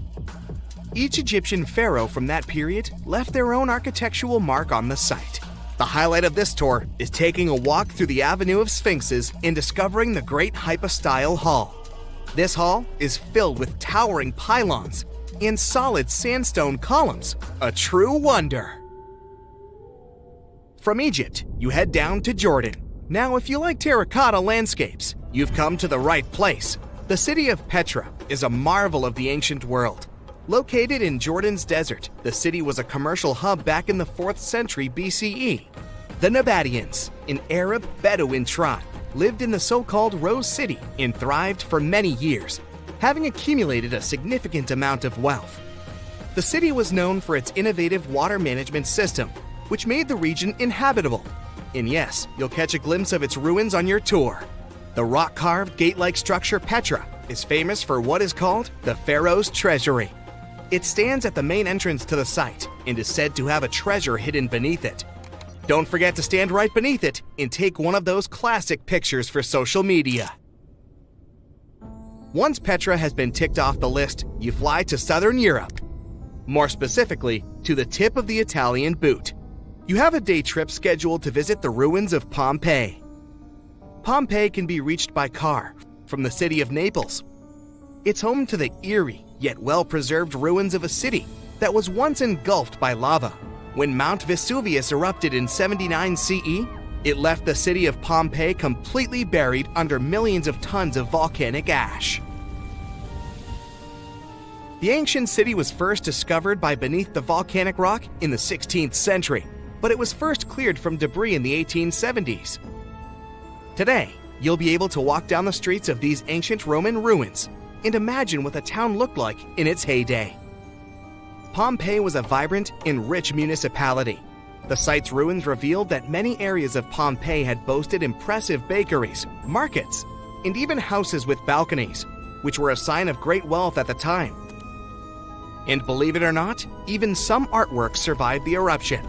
Archaeologists found well-preserved frescoes and murals with mythological creatures. All this indicates that members of the high society lived there. The city even had thermal baths and showers made from luxurious materials. While you're still in Europe, you'll hop over to visit the iconic Stonehenge. It's a perfect day trip if you stay in the city of London, just a short train journey away. Stonehenge dots the Salisbury Plain in Wiltshire, England, and is one of the world's most recognized ancient ruins. More than 5,000 years old, these curious stone rings are some of the oldest stone structures on the planet. Created out of sandstone, they are shrouded in misery. Who built them and why is still largely unknown. Popular theories claim that Stonehenge was used as a great solar calendar, built to help people keep track of days, weeks, and months. Talk about hard work to create a mere calendar, huh? In the final leg of your trip will take you to explore the Southern Americas. In Guatemala, in Central America, you'll find ancient Mayan ruins. The lost city of Tikal is a city made of 3,000 buildings, the remains of the capital of the Mayan Empire. You can compare its importance to such cities as London or New York today. The North Acropolis is Tikal's most ancient complex of monuments. Built solely by human hands in 350 BCE, it served as the resting place of kings and chiefs. Back in the day, the step pyramid temples were painted a beautiful red. Mayans loved that color. Today, of course, you'll only see the limestone. You might wonder what made such a great city turn into ruins. Well, archaeologists have no clue about the cause of Tikal's decline. Until today, this question remains unanswered. Was it a drought? Disease? Maybe we'll never know. Are you in the mood for some Mayan ruins? Chichen Itza is an archaeological site with the best preserved pyramids on Earth. Located in Mexico's Yucatan state, this Mayan city is well over 1,500 years old. At its peak, it was home to 35,000 people. The site covers 1.9 square miles and has many ruins spread throughout it. A highlight is El Castilla, a tremendous step temple, rising 80 feet above the ground. Its most peculiar feature is that it has 91 steps on each of its 4 sides, including the upper platform, which makes for 365 steps, the same as the number of days in the solar year. Phew, what an intense trip. Time to head home now and soak it all in. See you next time. Whenever you hear about ancient ruins, you almost never picture them being suspended somewhere, or just randomly hanging on the branch of a tree, right? In fact, for most of the ancient artifacts we have exposed in museums all over the world, archaeologists did quite an impressive amount of digging. You see, buildings have this funny way of fading away over time if not properly taken care of. Sometimes we need to reuse some building materials, so an older construction may be sacrificed in the process. Other times houses are abandoned, and once they are exposed to the elements on the surface, like rain or sunlight, they don't really stand a chance. Some just simply crumble away due to good old erosion. So the only way a piece of architecture can survive the test of time is if it's somehow gotten buried deep down. Now, how did they end up buried in the first place? Well, it's quite the comedy of errors. Ancient cities had a habit of gradually raising their ground level like a kid adding toppings to their ice cream sundae. You see, these settlements were always busy collecting food and building materials to keep up with their ever-growing population. But hey, who has time to deal with waste and rubbish? It wasn't exactly high on their to-do list back in the day. So when it came to building new houses, ancient civilizations found it much easier to save their sweat and tears by piling up the rubble and constructing right on top. But that's not all. Rivers would also occasionally flood and deposit a layer of sediment on the city floors, further encapsulating those ancient constructions. And in those dry regions like the desert, where the wind likes to show off its sand and dust dance moves, you can bet it was a constant struggle to keep the establishments clean. One hilarious example is the Sphinx, which had its head buried in sand until a group of archaeologists unearthed it in 1817. Some ancient towns eventually got covered up because they were completely abandoned. With less human activity to control their expansion, plant seeds couldn't resist the opportunity and sprouted all over the place. They gobbled up carbon dioxide from the air and grew, adding more and more bulk to the ground. Those cheeky roots even decided to stabilize the soil made from decaying plant matter, creating layers upon layers of earthy goodness. It's like the ultimate DIY project Mother Nature embarked on, with plants as her loyal helpers. The act of digging into the secrets of ancient civilizations is not just about unearthing a lost world. It's also an epic quest to reveal the hidden treasures beneath layers of history. But how do archaeologists know where to dig in the first place? If everything is covered in layers upon layers of sediments, debris, and plant roots, they must have some sort of system they rely on before embarking on a new project, right? For starters, they're not always the ones suggesting an archaeological dig in a certain location. Let me explain. Let's say you're a contractor and you want to build a new fancy apartment complex in your city. Some local legislations have certain requirements before your project can start, though. For instance, before anyone starts building on a piece of land, they might need to bring in specialists to check the soil. These clever folks can be archaeologists, geologists, or paleontologists, and they need to keep an eye on things during development. If any artifacts or ecofacts, fancy word for organic remnants, are discovered, these experts swoop in to excavate and study them. But what about sites that have nothing to do with bulldozers and yellow hats? Archaeologists have more than one trick up their sleeves when it comes to locating ancient hotspots. they dive deep into historic records with a healthy dose of detective work. By sniffing out old documents and maps, they can piece together the puzzle of human activity in a specific area. If a site has been visited before, it's even better. Finding records of past excavations or historical accounts can give archaeologists lots of information on where to continue their treasure hunt. Before archaeologists start swinging their shovels, they engage in a bit of a visual scan mission. Armed with a grid system, they'll stroll around the site, keeping their eyes peeled for any artifacts that might be hiding just beneath the Earth's upper layer. From groundstone tools to historic glass and even ancient garbage dumps, yes, they're also valuable. These keen-eyed explorers can spot signs of human activity faster than most people. If they stumble upon midden soil, fancy term for a garbage dump, they know for sure that humans once called this place home. Archaeologists don't just rely on their trusty shovels, though. They have an arsenal of gadgets to aid in their search for hidden wonders. Geophysical tools are like their secret weapons. Take the resistivity meter, for example. This clever contraption measures the electrical component of the soil and any buried features or artifacts. A buried wall, for instance, will create a different resistivity reading than the surrounding soil. Magnetometers and ground-penetrating radar work in similar ways, showcasing potential hints of ancient treasures in the soil. And who could forget our trusty old friend, the GPS? It helps archaeologists map out precise locations, like a high-tech treasure map, leading them straight to their pot of gold. Care to virtually visit some of the most important archaeological sites in the world? Well, follow me. In the United Kingdom, for instance, you'll find this interesting place called Stonehenge. It's one of many henges scattered around, but this one really takes the cake. Picture this: massive ancient stones standing tall and proud, arranged in a funky outer ring and an inner horseshoe, with some smaller stones thrown in for good measure. And guess what? These amazing stones have been around for over 5,000 years. Talk about a serious case of rock-solid longevity. Now, here's where it gets interesting. According to local folklore, the legendary wizard Merlin whipped out his magic wand and poof! He teleported these massive stones all the way from Ireland. Apparently, some giants had assembled them there, but Merlin decided they would look much better at their new location. Others think it's just the ruined remains of an old Roman spiritual edifice. These amazing structures were built by our Bronze Age ancestors. With their simple tools and limited tech, they managed to create this monumental masterpiece. Impressive, right? Unfortunately, there's still so much we don't know about this area. Stonehenge's initial purpose remains a mystery to this day.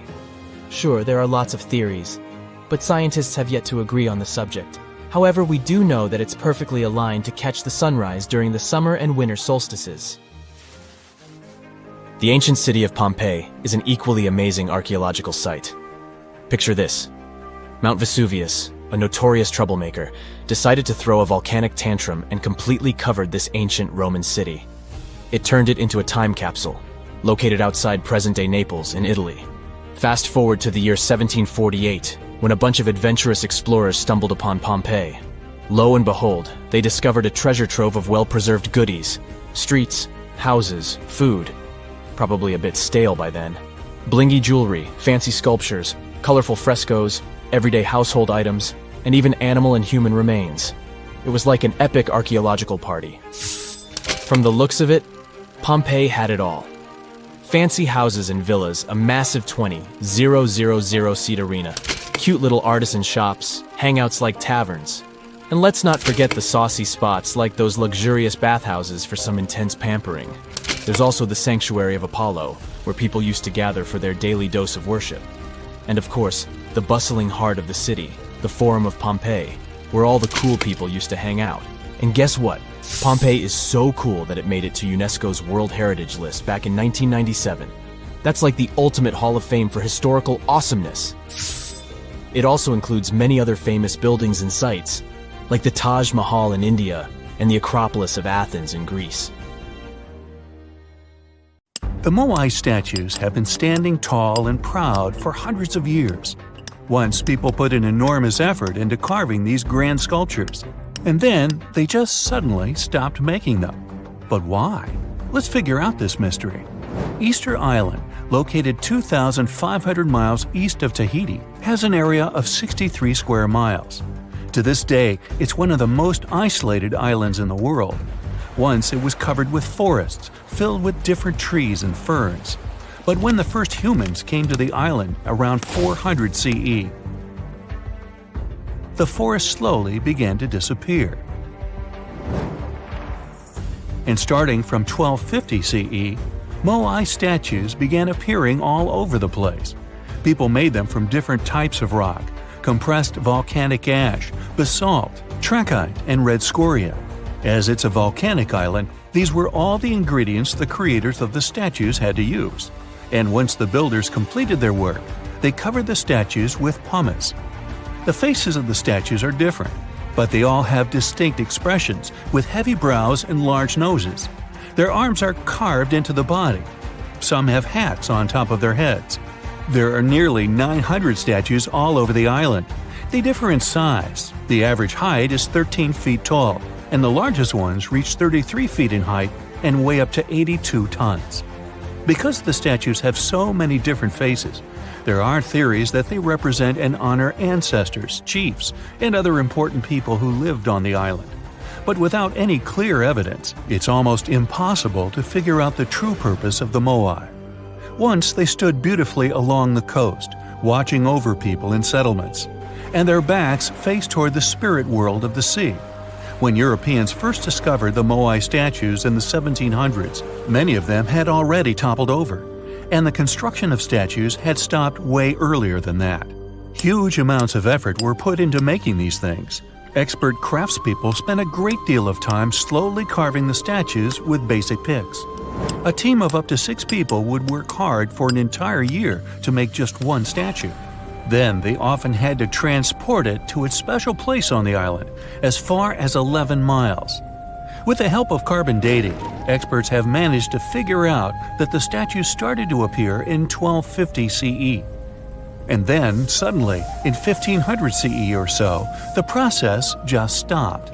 The creators of the statue just left their stone chisels where they were last used, and only a quarter of all the statues were actually placed where they were supposed to be. Half of them still remained in the quarry, while others were left on the ground mid-transit. Something happened on the island, and it caused everyone to just lose interest in the statues. There are many theories around why it could happen, and they mostly relate to deforestation. Islanders may have used wood to move the statues across the island. They possibly did this with the help of sleds and ropes, or even used logs to roll the statues or canoes to float them. The wood started to deplete eventually. Trees on the island took very long to grow, and rats ate most seeds. People had many uses for wood, and they needed it not only for practical things, but also to create other statues. Another reason why the inhabitants of the island could have stopped building the statues might be that they were busy with other projects. Specialized rock gardens were becoming more common with a growing population. They were great for the soil, keeping it warm and fertilizing it at the same time. Islanders spent much time and effort making these rock gardens, and there simply wasn't enough time to focus on building and moving the statues. Another theory suggests that what people believed in changed over time.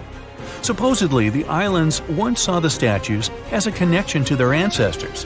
After some time, though, rituals depicting a show of strength and endurance became more widespread.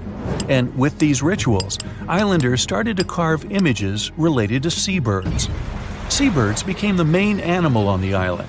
People started to believe that their ancestors looked over them through birds instead of the statues, so there was no longer a reason to build the Moai. Anyway, these theories might be true, but the main problem was that the small island couldn't support a growing population. What was once a lush land covered in forests quickly became a barren landscape. For the first few centuries, people relied on forest resources, but agriculture became more important sometime after 1550, when forests disappeared. Tribes that once worked together to build the fantastic monoliths focused on competing against one another instead. During this struggle for land and resources, the Moai statues were toppled over because people wanted to reduce their significance. Over the following centuries, all the statues were pushed over, but not all of them deliberately. Many fell naturally after being neglected for so long. Some even ended up in the ocean water surrounding the island. and there they sat for a while. But there was some good news for these statues. They were re-erected, providing a great experience for visitors from all over the world. If you make a journey all the way to this isolated island, the first question you'll probably ask will not be how the statues were made or how they were moved. It will be, how on earth did anyone even make it here in the first place? It was one of the most amazing feats ever. The Polynesians sure did some pretty extraordinary things. From as early as 1500 BCE, these boat-faring people began to explore their world. They used the most advanced marine inventions of their time. They sailed across the ocean in catamarans and outrigger boats, starting in Southeast Asia and inhabiting many more places throughout the Pacific. They lived as far north as Hawaii in 900 BCE and all the way to the south in New Zealand by 1200 BCE. And the farthest journey to the east was, of course, Easter Island. In only a few hundred years, these early sailors inhabited an area of thousands of square miles. They simply memorized where they had already been and, this way, managed to navigate the ocean. They used a wide range of techniques. They watched the sun as it rose and set during the day. Stars helped them at night. If it was overcast and sailors couldn't figure out direction visually, they used other brilliant methods. They watched the movements of ocean currents and wave patterns and paid attention to bioluminescence in the water. These patterns helped them find where specific islands were located. These seafarers even understood how islands and atolls in the distance caused air and sea interference patterns. Birds provided them with certain signs too.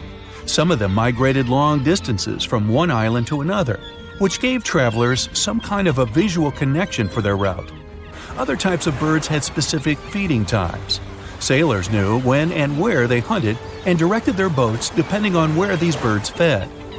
Vikings certainly get way too much credit for their seafaring abilities. Where they used a sun compass, the early Polynesians relied purely on the knowledge of how nature itself could guide them. Their skills were so advanced that in 1769, Captain James Cook, an English explorer, even hired a Polynesian navigator because of his extensive knowledge of the seas. But even more surprising was the fact that he drew a map from memory. It covered an area that was 2,000 miles wide. In this region, there were 130 islands, and the navigator knew 74 of those islands by name. At the beginning of their voyage, Captain Cook often disregarded the navigator's advice. But toward the end of their journey, he was very impressed. He also recognized the Polynesians as possibly the most widespread nation on Earth. We're in the Caribbean, and these are the Taino people. Scientists have long believed that they were the first inhabitants of the Greater Antilles, and those people were roaming the Isles long before Columbus discovered this place. However, a recent discovery showed that there were some other peoples living there. These guys are called the Archaic people, and they are now known for being good at using stone tools. They've used a whole bunch of polished tools, such as hammers, axes, and whatsoever. We still haven't found out how they managed to invent and produce all those tools without special equipment. Scientists are now looking for a sort of necropolis, or a similar archaeological site, to find out more about these people. Another curious settlement was found a couple of years ago, not far away from Florida.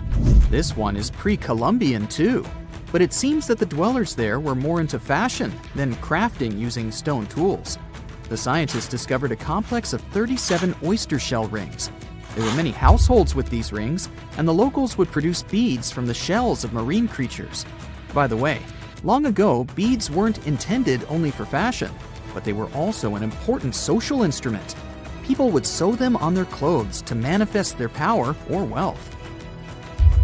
Sometimes archaeologists manage to discover whole cities. This is exactly what Eleni Korka, an archaeologist from Greece, did. She found the lost city of Tania back in 2018. It wasn't a lucky coincidence. The whole search took as much as 34 years. By the way, Tania was even considered a mythical city. The city of Tania was a Trojan-founded city, and the ancient texts claimed it was incredibly wealthy. Well, seems like the texts were true. The archaeologists found around 200 coins on the site. Some jewelry was found there too. For instance, there was an iron ring with a seal. They also found a gold coin that was supposedly used to pay for a journey to the afterlife. Yeah, back then, people believed that it existed, and they needed to pay for a ticket to get there. The discovered clay, stones, and marble floors help us imagine what their dwellings looked like. And the archaeologists also found some vases there. One of the earliest examples of human-made art is located in the cave of Altamira in northern Spain. The paintings in a Paleolithic cave are so special because they're not monochrome, but have several colors combined. Still, these earliest masterpieces were hidden for a long time. They were only discovered in 1868, and today, this cave is a UNESCO World Heritage Site. Despite how old these paintings are, they're well preserved because they've been well isolated for all this time. Since the gallery was located deep in a cave, it was almost impossible for external climatic influences to ruin these prehistoric masterpieces. We're now in England, 2009. Meet Terry Herbert, a member of the Blockwitch Research and Metal Detecting Club. One day, he was casually inspecting plowed farmland in Staffordshire with a metal detector. I guess he must have wanted to find something special, but I bet he didn't expect to find what he actually stumbled upon. He discovered something that scientists later called the largest hoard of Anglo-Saxon gold and silver metalwork ever found. There's a list of items discovered, but if I start reading it to you, it's going to take me a really long time. To make a long story short, the archaeologists found 11 pounds of gold, 3 pounds of silver, and about 3,500 pieces of jewelry. No wonder this discovery is called the Staffordshire Hoard. The Birmingham Museum and the Art Gallery and Potteries Museum chipped in and bought the entire collection for over £3 million. Messages in a bottle are a famous cultural phenomenon we often see in movies, but it turns out this method of preserving letters is quite efficient. This is proven by the Dead Sea Scrolls. Back in the 1940s, Bedouin shepherds discovered 7 scrolls contained in clay jars in a cave. These scrolls were determined to be around 2,000 years old. But these manuscripts were only the beginning of a number of great discoveries. The Bedouins sold these manuscripts, but people continued finding more. The last discovery took place in 2021, and who knows, maybe there's more to find. Another piece of art recently found in a cave was a painted shell. This fossil was discovered in northern Italy, and scientists believe such fossils were collected by Neanderthals. This find is curious for a reason. Neanderthals are believed to have been quite primitive, but this shell proves the opposite. Back in 2004, Robert Muckle, an archaeology professor, heard about a peculiar site hidden in the forest of the North Shore Mountains of British Columbia. Robert knew that a few old cans and a saw blade had been found there. This place was believed to be a sort of logging camp, but a thorough excavation that took 14 years to complete revealed something different. Turns out, it wasn't a logging camp, but a long-lost Japanese settlement. The archaeologists found around 1,000 items, such as white and blue rice bowls, teapots, pocket watches, sake bottles, and buttons. The ceramics weren't that well preserved, so they only discovered hundreds of fragments. In one of his interviews, Robert mentioned that they also found remnants of a bathhouse. The community that lived there was pretty small, since there were only about 14 houses found. The scientists believe that they must have lived there in secret. People have changed their preferences over the centuries.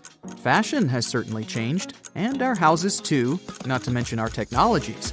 But there's one thing for sure that's been unchanged: our love for food. Scientists managed to discover some of the oldest examples of people's favorite food. They inspected some ancient pottery and managed to find traces of best-loved food dating back to around 2000 BCE. It all happened in Sicily. And guess what that food was? No, it wasn't pizza or pasta, but olive oil. And there's more. Researchers from Egypt discovered some lumpy substance in some ancient pottery, which turned out to be cheese. It dates back to the 13th century BCE. I guess it didn't smell nice, since that cheese is estimated to be over 3,000 years old and was bacteria-ridden. Cool fact here, this cheese must have been quite exquisite. After studying it, scientists came to the conclusion that it was cooked with a variety of milks. They claim ancient people used a mixture of cow's milk and sheep or goat's milk. You probably thought, hey, you mentioned olive oil and cheese, but what about bread? Sure, bread is inseparable from almost any culture, and different people have had their own type of bread. And there's scientific proof that bread was one of the first dishes people learned how to cook. A group of archaeologists found some bread that was over 14,000 years old. 14,400 years old to be precise. What's weird is that people back then weren't familiar with agriculture. They were hunters. And technically, this old bread predates the age of agriculture by 4,000 years. Yeah, there's still much to learn about the ancient world. Here comes not the sun and the Beatles song, but here comes the bonus fact. And right, it's about the Beatles. Yeah, I know, they're not exactly new. The band was formed in 1960. But not all of our facts have to be thousands of years old to be cool. Back in 1966, the Beatles did a live performance of their song Paperback Writer on the TV program Top of the Pops. The BBC somehow didn't record the performance, and all the fans were sure it was lost. Nope. Turns out that David Chandler, a fan of the Beatles, recorded the show with his personal camera. It was long forgotten and stored in the attic for many years. The recording was rediscovered in 2019. I guess that's a pretty cool find. Meet Costello. He's a Brazilian reef octopus. But Costello isn't a regular octopus. While watching him, scientists began to suspect that he might be experiencing nightmares. When he was sleeping, he was changing colors, making some wild movements, expelling water, and even releasing ink. They decided to study Costello for a while. His behavior during sleep resembled stress and fear. The study showed that he might see vivid dreams, which are, at times, spooky. While it's just one octopus, these cute underwater creatures are known for their intelligence and sometimes human-like behavior, so it's entirely possible that they see dreams just like we do. In Costello's case, he might be haunted by memories of tough times off the coast of the Florida Keys. Poor Costello has a rough past. He lost a tentacle to a predator before captivity, so maybe that's what he sees in his dreams. If proven true, this discovery could reshape how we perceive intelligence and awareness in both animals and humans. Well, it turns out plants can talk. Well, kind of. Scientists found out that plants actually make ultrasonic clicks when they're stressed. Imagine tomatoes and tobacco plants in a jam. They're making sounds like popping bubble wrap, but way too high for us to hear. These are called ultrasonic signals, and they might be their way of indicating stress. That would mean that plants can communicate with each other, and stressed plants prefer to be drama queens and let everybody know about their troubles. They make around 30 to 50 pops and clicks per hour. Calm and healthy plants don't do nearly as much. And not only do plants talk, but even have their own language.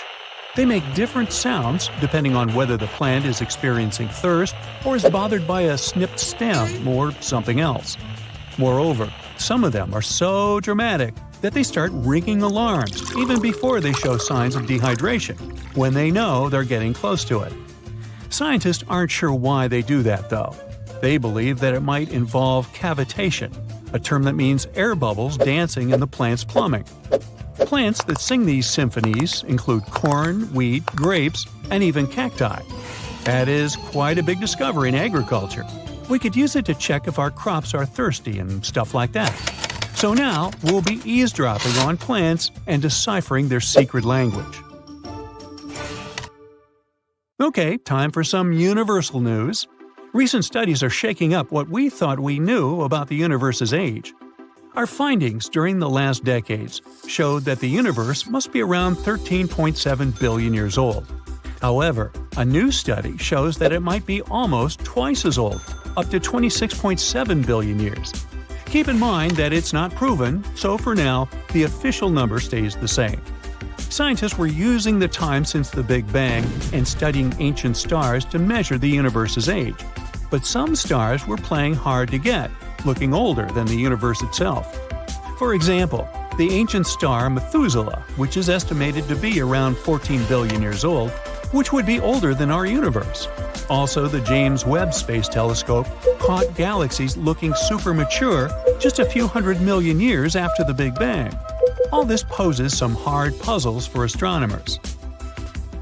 But this new hypothesis combines the expanding universe theory with something called the tired light theory. It suggests that light loses energy as it zips across cosmic distances. Combine this with the expanding universe theory, and bam! As the universe expands, the light loses energy, so we simply can't see all the super ancient stars that are very far away from us, which is why we could make a mistake in calculating our universe's age. The new model also pushes back when galaxies started forming. It suggests that those early galaxies spotted by the Webb telescope took way longer to form than we originally thought. This study is a serious shakeup in the scientific community. If we made such a huge mistake in calculations, we'd have to rethink the very fundamental astrophysics principles. That would be a giant leap, and we'd have to make a huge makeover of almost everything. Which is why we need to be very cautious about it. So while scientists test this new theory, we just have to wait for the results. Now, these aren't the only space news. The new AI technology is already being actively used for scientific research. This time, AI is helping us to look for signs of extraterrestrial life. Researchers in SETI created machine learning algorithms that would help us sift through the cosmic noise faster and more efficiently. When you point a radio telescope at the stars, it's like turning into a celestial radio station that's full of different signals. We catch everything from pulsars to radio galaxies and earthly interference. Obviously, it would be pretty hard to identify a potential signal from extraterrestrials in all this mess. For over 60 years, scientists had to do all this manually. It was a daunting task to scan the skies and explore countless stars and radio frequencies. But now, AI came to help. The algorithms are trained to recognize and distinguish known interference patterns, like those from mobile phones and electronic devices, amidst the cosmic data. They spot anything deviating from known patterns, the potential needle in the haystack. And we've already had some breakthroughs here. The astronomers caught 8 signals that didn't fit known patterns. While not confirmed as extraterrestrial life, they show that there's a great potential for future research. Going back to animals, this time we're visiting prehistoric Earth. Imagine turtles so massive they make today's turtles look like tiny toys. Recently, scientists stumbled upon the fossilized remains of one of these giants. It's a sea-dwelling titan that cruised the European waters about 80 to 70 million years ago. The discovery was accidental. A hiker in northern Spain stumbled upon fragments of this creature near the Pyrenees Mountains. This turtle was roughly the size of a rhino, around 30 feet in length. Just to give you an idea, this creature would be about the size of an average car. It shows that extreme sizes were more common before an extinction event. The turtles we know now, of smaller, still substantial sizes, dominated afterward. But the ancient oceans were filled with giant turtles munching on mollusks and jellyfish. This discovery also challenges the idea that gigantic turtles were exclusive to North America. The existence of this turtle proves that these colossal reptiles were hanging out in European waters too. So this might be just the tip of an iceberg, and you'll want to steer around that one too. And finally, NASA's James Webb Space Telescope has made a great discovery. It detected a crucial carbon compound in space. It's called methylcation, and this tiny molecule, even if it might seem insignificant, could help us unlock the secrets of interstellar organic chemistry. Carbon is incredibly important. Carbon molecules are building blocks that construct everything from stars to planets to, well, us. It's the key ingredient for life, and scientists are eager to understand how it shaped our existence on Earth, and if it could do the same elsewhere in the universe. And methylcation plays a very important role in the creation of complex carbon-based molecules. That's why it's very cool that we discovered methylcation, even if it's very far away. NASA scientists found it in a young star system. This system is chilling about 1,350 light-years away from us, in the Orion Nebula. The star in this system, which is smaller and a bit weaker than our Sun, is bombarded by intense ultraviolet light from nearby hot, young, massive stars. You'd think such strong UV radiation would destroy complex organic molecules. But the research team believes that it might actually kickstart the formation of these carbon compounds. Maybe stronger stars and their insane radiation levels actually work as energy sources for life. They set off a chemical chain reaction, which results in complex carbon stuff like plants and animals. Seems like we found yet another puzzle piece.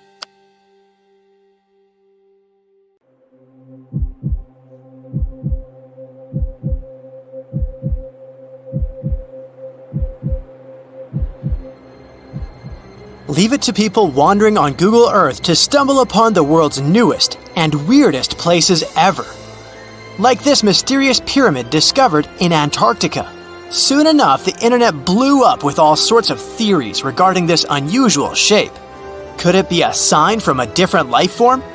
Is this pyramid indeed natural, or is it man-made? For starters, it's not the first time we've discovered a pyramid in the Antarctic. The first one was observed by the British Antarctic expedition in the 1910s and kept secret for a long time. Its discovery being kept hidden only added to the mystery. A second such structure was discovered in 2016, which further increased the interest in the matter. The mystery was soon enough deciphered by scientists. These formations are just mountains. They're located near the Ellsworth Mountains, a range over 250 miles long. So they're just mountain peaks that have broken through the ice sheet. As for their particular shape, it's just a coincidence. Pyramids are found throughout nature. The Matterhorn in the Alps and Mount Ballenstinder in Iceland, for example, are quite similar in terms of shape. As for the official name of these peaks, they're called nunataks, or peaks of rock peeking through a glacier or an ice sheet. Antarctica has way more incredible features, like the fact that it's home of 60 to 90% of the world's fresh water. That's because its ice sheet is the biggest on our planet, stretching across 5.4 million square miles. I'll spare you the calculations, but that leaves only 1% of the continent ice-free. Antarctica's ice reaches 2.7 miles thick at its deepest point, meaning half the height of Mount Everest. Should it ever melt completely, our sea levels would rise to roughly 200 feet. It wasn't always this cold, though. At some point in our planet's history, Antarctica had some average temperatures as the city of Melbourne has today. It took a lot of research, but scientists figured out that Antarctica's temperatures could have reached up to 62.6 degrees Fahrenheit. Sure, that was 40 to 50 million years ago, but if you think about it, it was at the same time when dinosaurs roamed our Earth. Time is also different on this icy continent. All the lines of longitude that help us calculate different time zones merge into a single point at the South Pole. Here, there are 6 months of daylight in the summer, followed by 6 months of complete darkness during the colder season. So, scientists working here stay, on average, in the same time zone they've come from.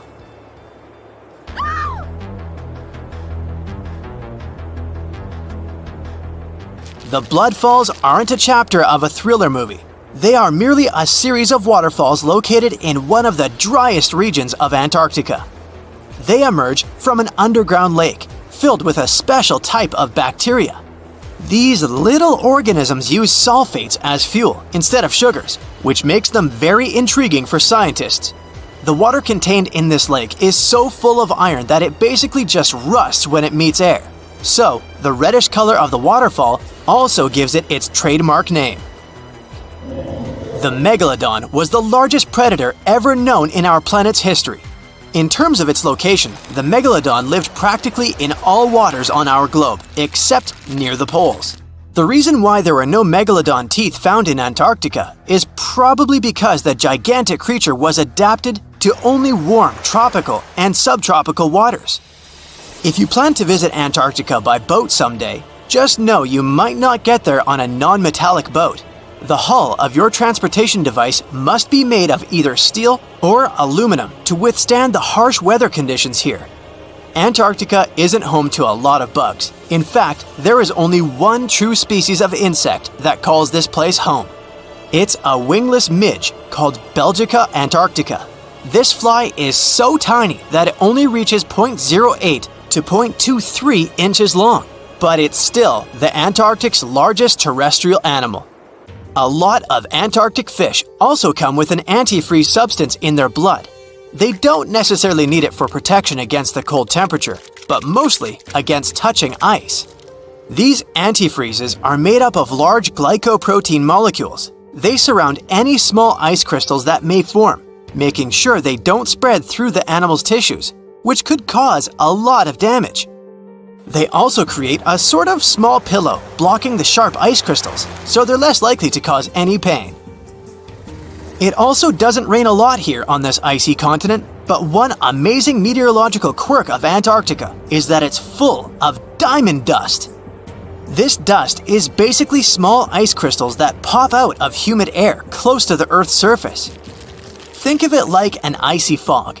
As they flow through the air and get touched by sunlight, they begin to sparkle, making visitors here feel like they're surrounded by diamonds.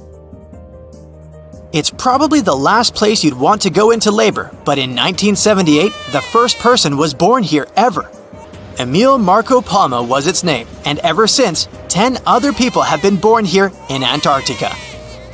There's a lake on this icy continent that is so full of salt, it makes it impossible for it to freeze over, even if temperatures can go as low as 5 degrees Fahrenheit. That's because pure water freezes at 32 degrees Fahrenheit. Water that has salt in it, or any other substance for that matter, will freeze, but at a way lower temperature. That lower temperature is adjustable depending on the substance itself and the amount that has been placed into the water. Antarctica was the last official continent to be discovered. It remained completely unseen until the 1820s. But it took another 20 years to confirm it was actually a continent and not just a group of icy islands. Just because it's really cold here doesn't mean you can't go on a date here. One December night, an American scientist that was posted in Antarctica logged into a dating app simply out of curiosity. He was certain no other profiles would show up, but to his surprise, he found someone soon enough. Another researcher who was stationed just 45 minutes away, by helicopter of course. They eventually got together and went on the first date in Antarctica ever recorded. Apart from ice, this continent has something else way more abundantly than any other piece of land on Earth: meteorites. If we look at the research done by scientists, meteorites have equal chances of reaching any place on our planet. However, once they go through our atmosphere, the situation is a bit more complex. That's because different climates on our planet, like the humid ones found near the jungle, have a lot of moisture and oxygen, which will corrode most meteorites. The climate in Antarctica is really dry, so the possibility of meteorites corroding is little to none. More so, it's way easier to spot these rocks on the icy white surface of this area than in any other place on Earth. If you're not scared of the cold, you'll surely freak out when you hear about the winds here. That's because Antarctica is for the most part the windiest place on Earth. Wind speeds have been reported here to reach even 200 miles per hour. Discovering hidden places on our planet is extremely exciting. Today, I'm taking you on a trip that you aren't going to forget anytime soon. But suit up, this is about to get very cold. You hop on a plane and land on the ice-covered island of Greenland. An unbelievable view of the Aurora Borealis, aka the Northern Lights, is greeting you. You can't believe your eyes. Your guide tells you how rare this phenomenon is. Usually, people spend days trying to hunt it down. You feel lucky and take your time to appreciate these beautiful dancing greenish lights. You're glad you brought your camera along, aren't you? Between clicks, you learn that the Aurora Borealis is the result of some rather rough events. This spectacular light show occurs when energy particles from the sun slam into Earth's upper atmosphere. On day 2, you continue to explore the place by air. This may not come as a surprise, but Greenland is one of the world's largest islands. This time, on board a helicopter, you can see the infinite icy landscape. In case you're curious, you're now flying over 656,000 square miles of thick ice. Oh, what's that down there? It looks like a family of polar bears. You don't want to get too close, of course. The conditions in Greenland might be too tough for people to live there, but some animal species do very well in this land of ice. Those are reindeer, wolves, and Arctic foxes. On your way to Greenland, you probably made a pit stop in Copenhagen. Denmark is one of the few countries that have commercial flights to Greenland. You didn't know this before, but you find out that the island is actually part of the Kingdom of Denmark. On a map, it's right between the Arctic and Atlantic Oceans. You're lucky to have a local pilot that tells you about the secrets hidden in this scenery. Under this 2-mile thick white surface, there's an entirely different world. A world filled with canyons, meteor-carved craters, and millennia-old plant fossils. You are beyond excited to go visit one of these spots, but of course, you'll have to use your imagination, as all of it is hidden under ice. Believe it or not, nearly 80% of the island's surface is covered with it. The first stop on your tour is Greenland's Grand Canyon. You land not far from it, somewhere in the northern part of the island. You may know that canyons are deep, narrow valleys with steep sides, but I bet you didn't know that the word canyon actually comes from the Spanish word cañón, which means tube or pipe. Now, this Grand Canyon has some similarities with the one in the US. First of all, in size. It's at least 460 miles long and up to 2,600 feet deep in some places. There's a true subglacial valley down there, and if you're wondering how this happened, well, the canyon had probably been formed by a river that had been flowing through Greenland before the ice took over. Oh yeah, Greenland hasn't always been covered with ice. It was once green, no pun intended. Many other icy places on Earth, such as Antarctica, were once covered in greenery. Scientists have figured out that in the past, Greenland was mostly ice-free. With the help of airborne radar, they made amazing discoveries. By the way, ice is invisible to radar technology. If you have trouble believing it, try putting an ice cube inside your microwave. It won't melt or heat up. A recent discovery of fossilized plants allowed researchers to estimate that Greenland used to be much warmer than they could imagine. 2021 research conducted by the University of Vermont found fossils of twigs and leaves, which left researchers very confused.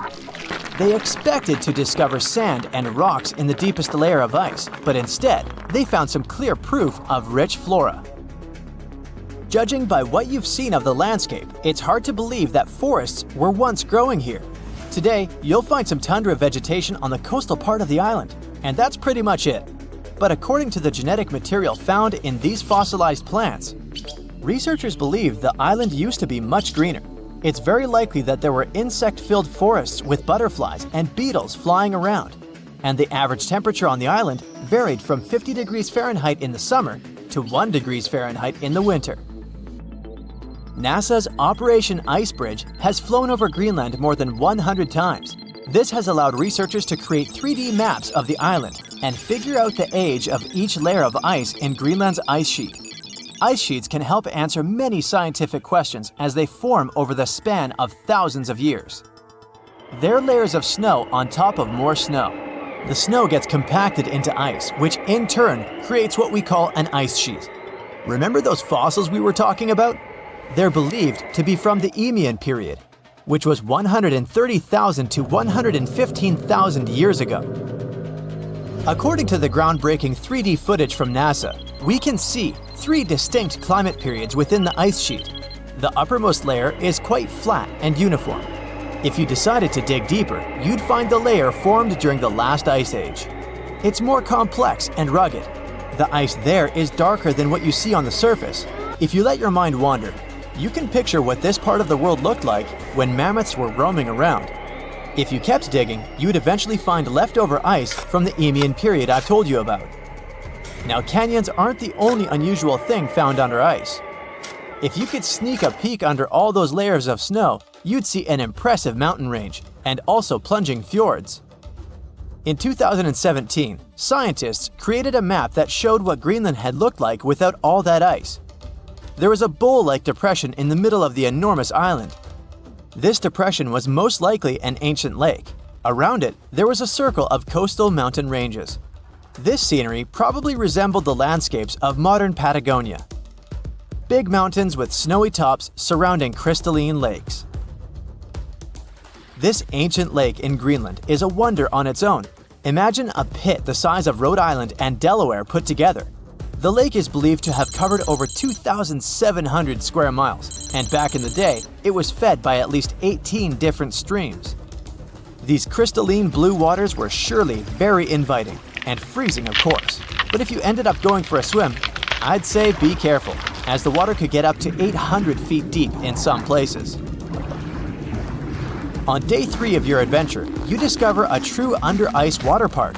While you're wandering around the ice-covered island, your guide tells you to be mindful of the cracks in the surface. These cracks are responsible for the modern-day aqua lounge going on down there. Meltwater and rainwater flow down the cracks in the ice all the way down to the riverbeds. This forms a landscape of jewel-like lakes and streams filled with crystalline water. Researchers estimate that about 60 small under-ice lakes exist there. And yes, they're actual lakes. Perhaps one of the most impressive hidden features on this island is a meteor crater. Under the Hiawatha Glacier, you can find a 19-mile-wide impact crater big enough to swallow the city of Washington. Apparently, a mile-wide iron asteroid struck Earth's atmosphere within the past 100,000 years and chose Greenland as its landing point. If anyone had been around to see it, they'd have witnessed a real show, a white glowing fireball cutting through the sky. Scientists speculate that if it had landed on an ice sheet, it certainly vaporized both water and stone. Someone standing hundreds of miles from the impact site would have heard a deafening thunderclap and experienced hurricane-force winds. But it actually makes sense. The approximate speed of meteors entering Earth's atmosphere is 45,000 miles per hour. For comparison, that is 2.5 times the speed of a spaceship. It's bound to make some noise and leave a huge crater in the ground. So what comes to your mind when you hear the word Antarctica? Most likely, cold, snow, ice, and penguins. Yet, this is one of the least explored regions in the world that hides many strange and unique things. Check them out. You don't have to go to Antarctica to see this weird thing. All you need to do is open Google Earth and move to one of the southernmost islands of Antarctica, King George Island. Recently, internet users have noticed a large and pretty strange cave entrance there. Where does this wide, dark passage lead? People started making suggestions. It's the entrance to a secret base or some laboratory. This is the part of the spaceship that crashed there thousands of years ago. This is the door to the ancient city of Antarctica. Perhaps there's a giant rock mountain with an ancient cave beneath all this snow and ice. Well, there's some ideas. Users have calculated the approximate dimensions of this cave. It might be about 74 feet high and 250 feet wide. You could hide a Boeing passenger jet in there. Nature probably created this entrance. This is a logical explanation, but there are two strange factors. First, take a look at the foot of the mountain. It seems that there are steps there. They're dark in color, as if they're made of stone. And if you look closely, you can notice something similar to human footprints. Has anyone entered this cave? Or maybe someone is still living there now. The second oddity is the disappearance of the mysterious finding. For the first time, people noticed it in a Google Maps snap in 2007. Then the entrance disappeared. Then it reappeared a few years later. After that, it vanished. And in 2022, people saw it again. Perhaps old snow melts, a new layer falls, and then the wind blows it away and the cycle repeats. But the alleged steps leading deep into the cave make one doubt the natural origin of this tunnel. You can easily find the coordinates on the internet and visit the cave via Google Earth. You might see something there and tell the world. There's another strange thing people discovered with the help of Google Earth. In 2020, one user found a strange object that looked like a giant ship 100 miles off the coast of Antarctica. It was covered with ice and snow and lying on its side. It looked like a cruise ship. You could notice the windows, the deck, and the bridge. But not all people agreed with this. Some claimed it was a spaceship. Others said it was some kind of secret building. The user who first noticed the ship stated that its size was about 400 feet, which is the perfect length for a passenger vessel. But what is this ship doing in such a remote place in the middle of a glacier? How did it get here? Who was its captain? No one has found the answers to these questions yet.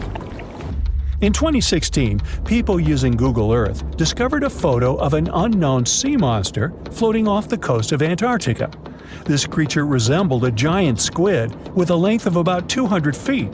This is slightly shorter than 3 train cars. Just imagine this kraken swimming in Antarctica's dark, icy waters and dragging to the bottom everything it meets on its way. Maybe it's the great and terrible Chulu, or one of its offspring. You will quickly notice this blood-red waterfall among Antarctica's endless, dazzling white landscapes. Don't worry, it's not blood. For many centuries, the waterfall has been painting snow in a bright red color. The stream flows straight out of a white iceberg. Let's look inside and find out what's happening there. Millions of years ago, there was a small crystal-clear pond, but then a glacier formed around it. A thick layer of ice and snow blocks sunlight, heat, and oxygen access. For millennia, the reservoir remained in this cold vacuum. But at one point, the water made a hole in the icy wall and broke out. When this salty water comes into contact with oxygen, it immediately turns scarlet or rusty. Antarctica is the only place where you can find such a unique natural phenomenon.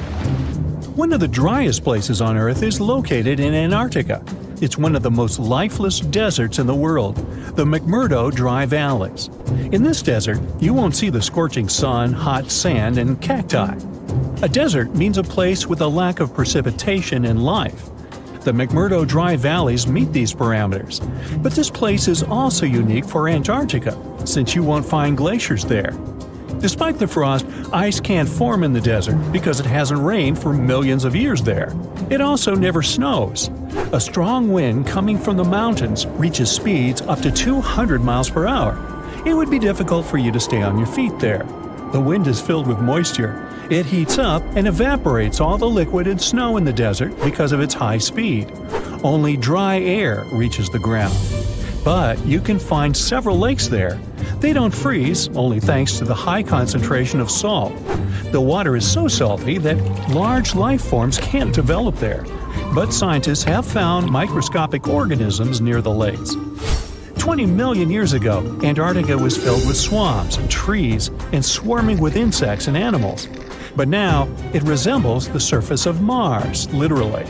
Scientists and astronauts are exploring such regions as the McMurdo Dry Valleys, since the natural conditions there are similar to those on the Red Planet.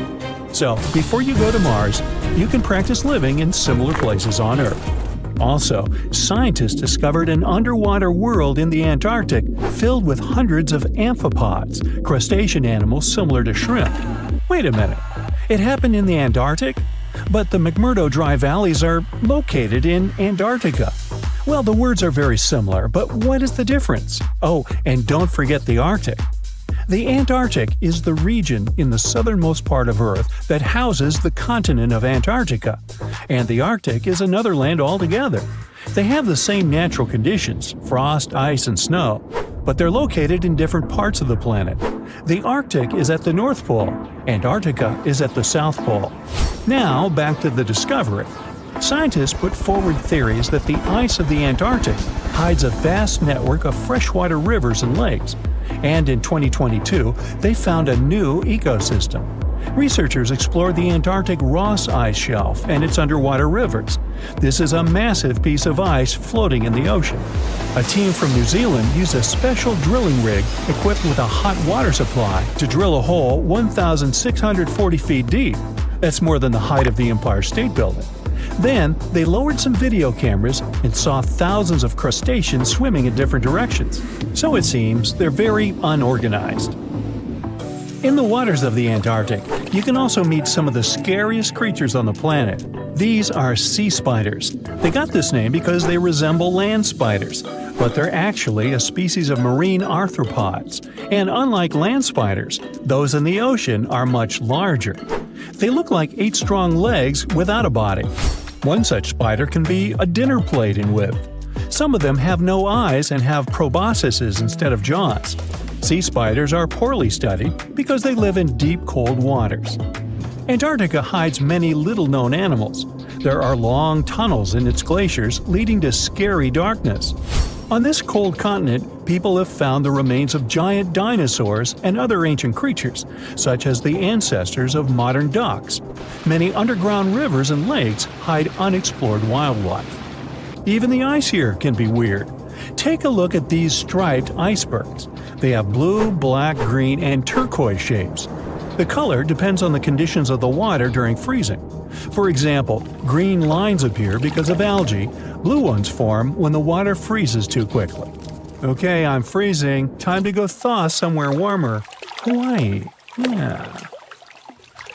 We've all dreamed of visiting the Arctic and witnessing the natural wonders of polar bears frolicking on ice floes or the aurora borealis dancing across the sky.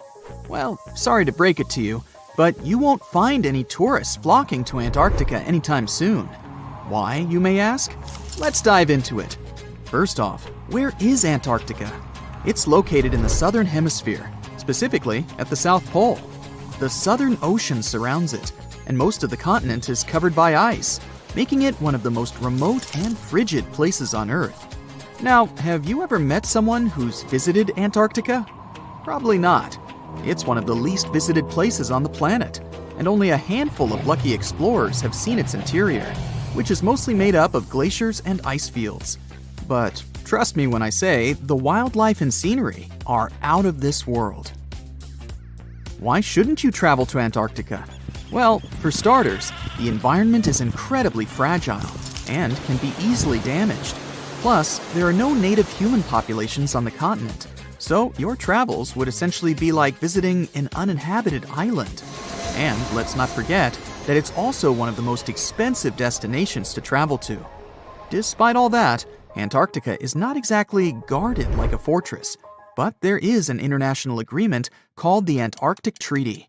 This treaty was negotiated to prevent any unwanted activity on the continent and bans some forms of testing done there by member states. But the primary reason we can't just waltz into Antarctica is that it has a delicate ecosystem that needs protection. The treaty states that Antarctica should be used for peaceful purposes only and should be free from any human activity that could harm the environment.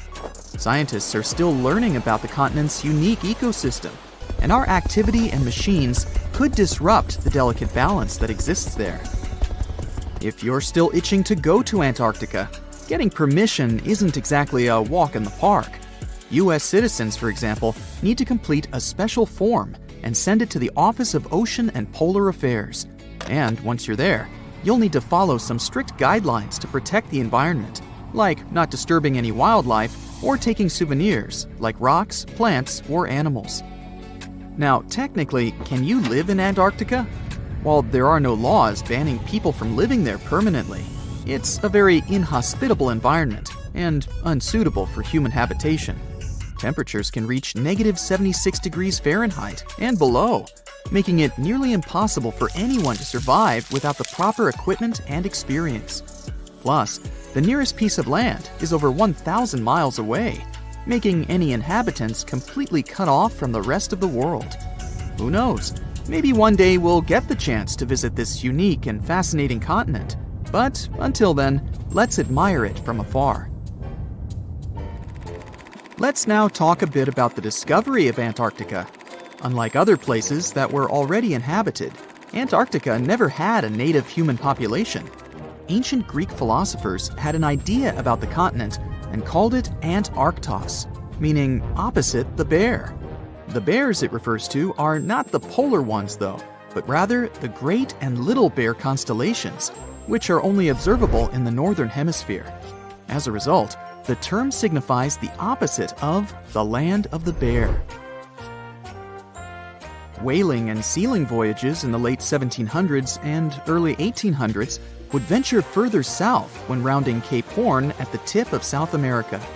It was known that going further south often meant stronger winds, but also the risk of hitting floating ice of all sizes and of winds and seas that could prove dangerous to the ship and crew. Captain James Cook was the first to cross the Antarctic Circle on January 17, 1773, in the Ross Sea region. He reached a point further north a year later, and though he didn't sight land, he came to within 50 miles and saw deposits of rock held in icebergs, indicating that a more southerly land existed. The first sighting of Antarctica is widely acknowledged to have taken place in January of 1820, during the voyage of two ships under the command of Captain Fabian Gottlieb von Bellingshausen, as part of a 2-year exploratory expedition around the world to discover new lands. The captain's ships were the first to have crossed the Antarctic Circle since Cook.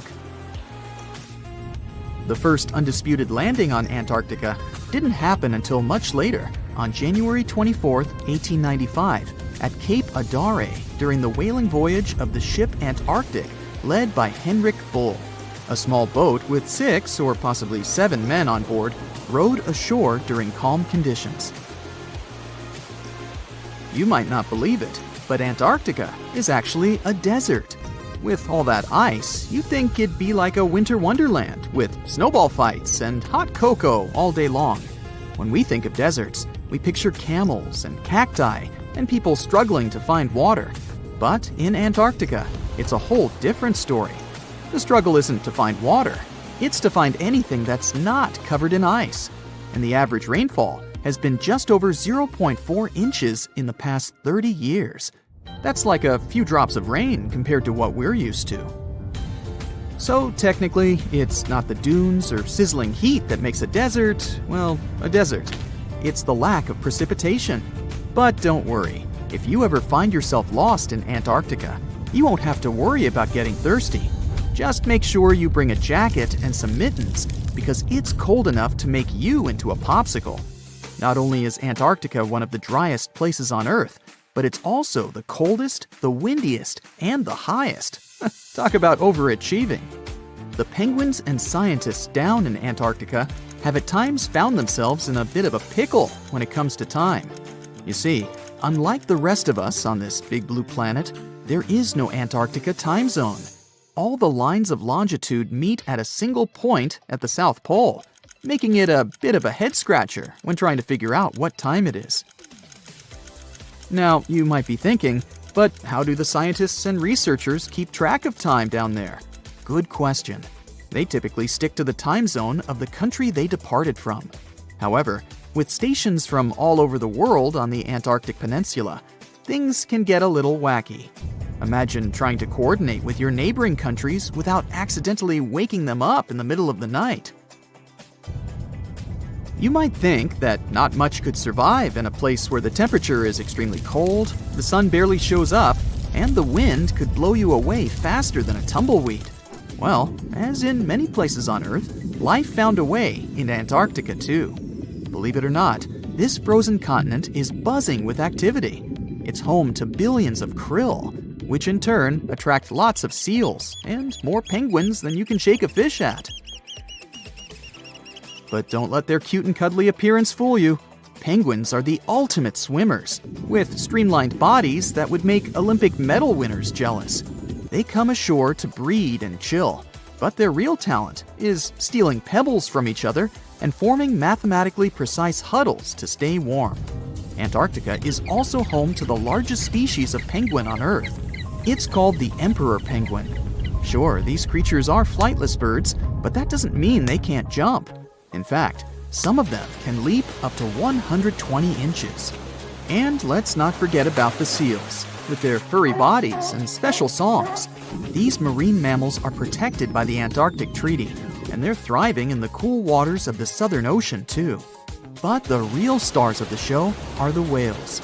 During the Antarctic summer, these huge creatures show up in droves to chow down on the abundant krill. It's indeed like a whale buffet down there. There you are, trekking across a desert on foot. It's hot, you're terribly thirsty, and now you gotta walk around this stupid wall.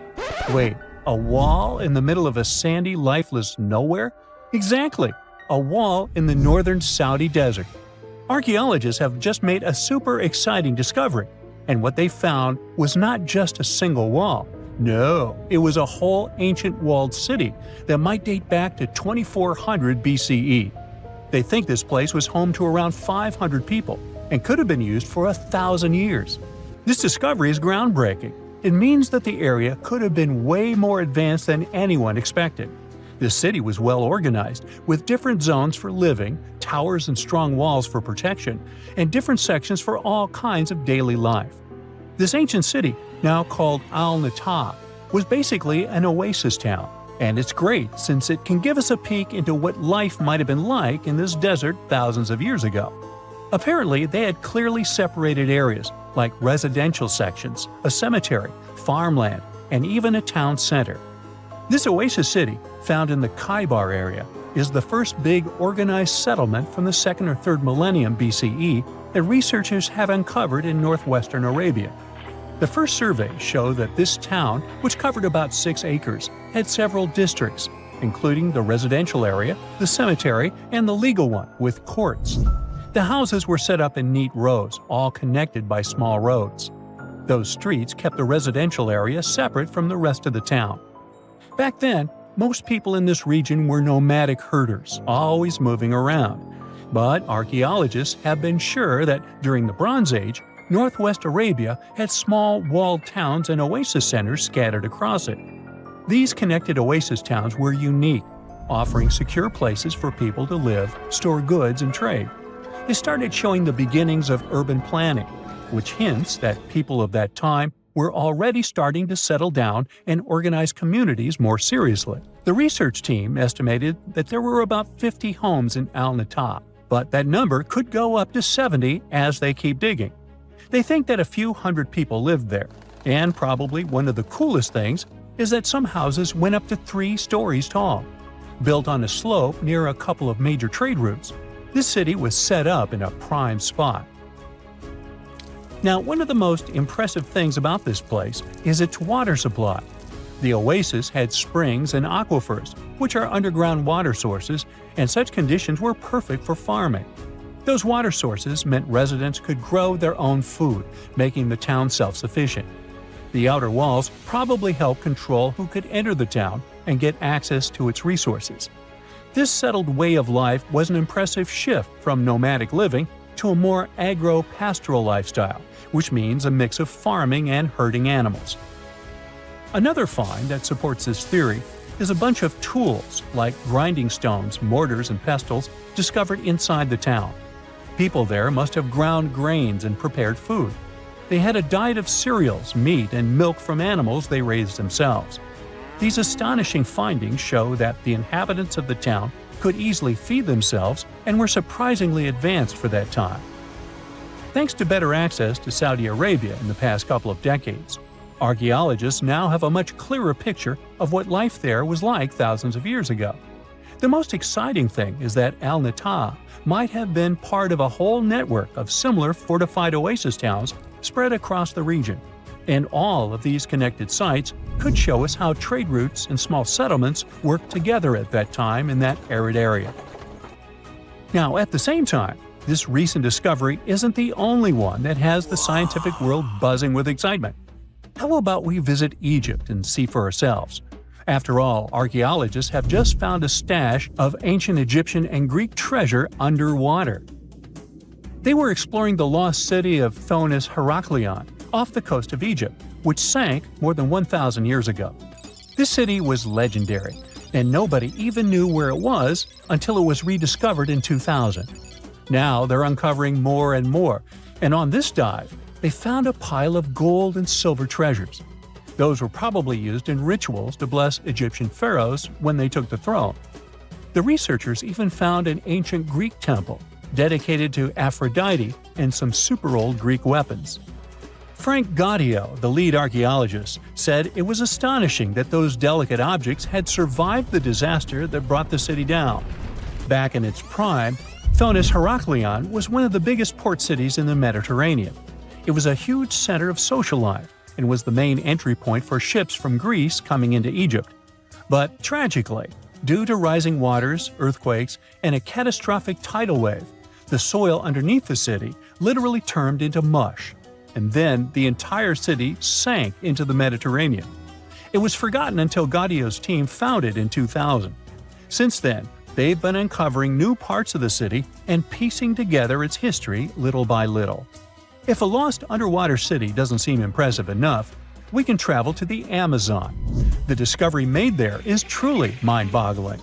For centuries, people have talked about lost cities deep in the Amazon, like El Dorado, that mythical city of gold that lured Spanish explorers into the jungle. A lot of them never came back. Then, in the 1900s, a British explorer named Percy Fawcett went searching for what he called the lost city of Z, and he too disappeared. But now, finally, scientists have actually found proof that those lost cities in the Amazon were real all along. A team of scientists use a tech called LiDAR, which basically allows you to see through thick jungle from above by bouncing light beams off the ground. They flew over the jungle in Bolivia in a helicopter about 650 feet up and mapped out those hidden ancient cities. What they found were ruins of a huge urban settlement built by the Kasarabi people who lived there from 500 to 1400 CE. And it wasn't just a couple of buildings here and there. No, the LiDAR maps revealed massive urban centers, pyramids, platforms, roads, canals, and causeways, all carefully laid out. Turns out the Amazon wasn't just an untouched jungle. It was once home to big, complex cities. A scientist from the German Archaeological Institute explained that Europeans had long ignored the possibility of ancient Amazonian cities, but the LiDAR maps showed they were wrong. The new maps have revealed 26 sites, including 11 that no one even knew existed. Researchers have discovered two main city sites, Landivar and Kotoka. They had massive moat causeways stretching out like spokes on a wheel, linking the main cities with smaller surrounding settlements. Some of the canals even connected the cities to rivers and a big lake, which allowed water to flow through the area. Over the years, scientists found scattered ruins all over this region, but the thick jungle made it nearly impossible to connect the dots and see if or how they were related. With LiDAR, the whole layout came to life, showing that those sites were part of a much larger, organized urban system. It's now also clear that the sites had a greater meaning, since everything is lined up in a way that could be symbolic of the spiritual beliefs of the inhabitants. The Kasarabi culture isn't as famous as the Maya, but they had a thriving society in an area that faced huge challenges, like yearly flooding.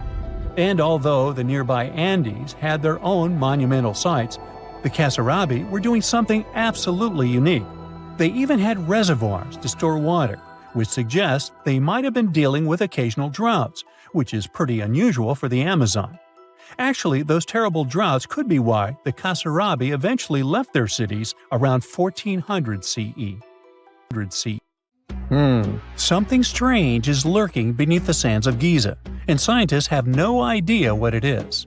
Archaeologists just found a hidden structure near the Great Pyramid using advanced ground scanning technology.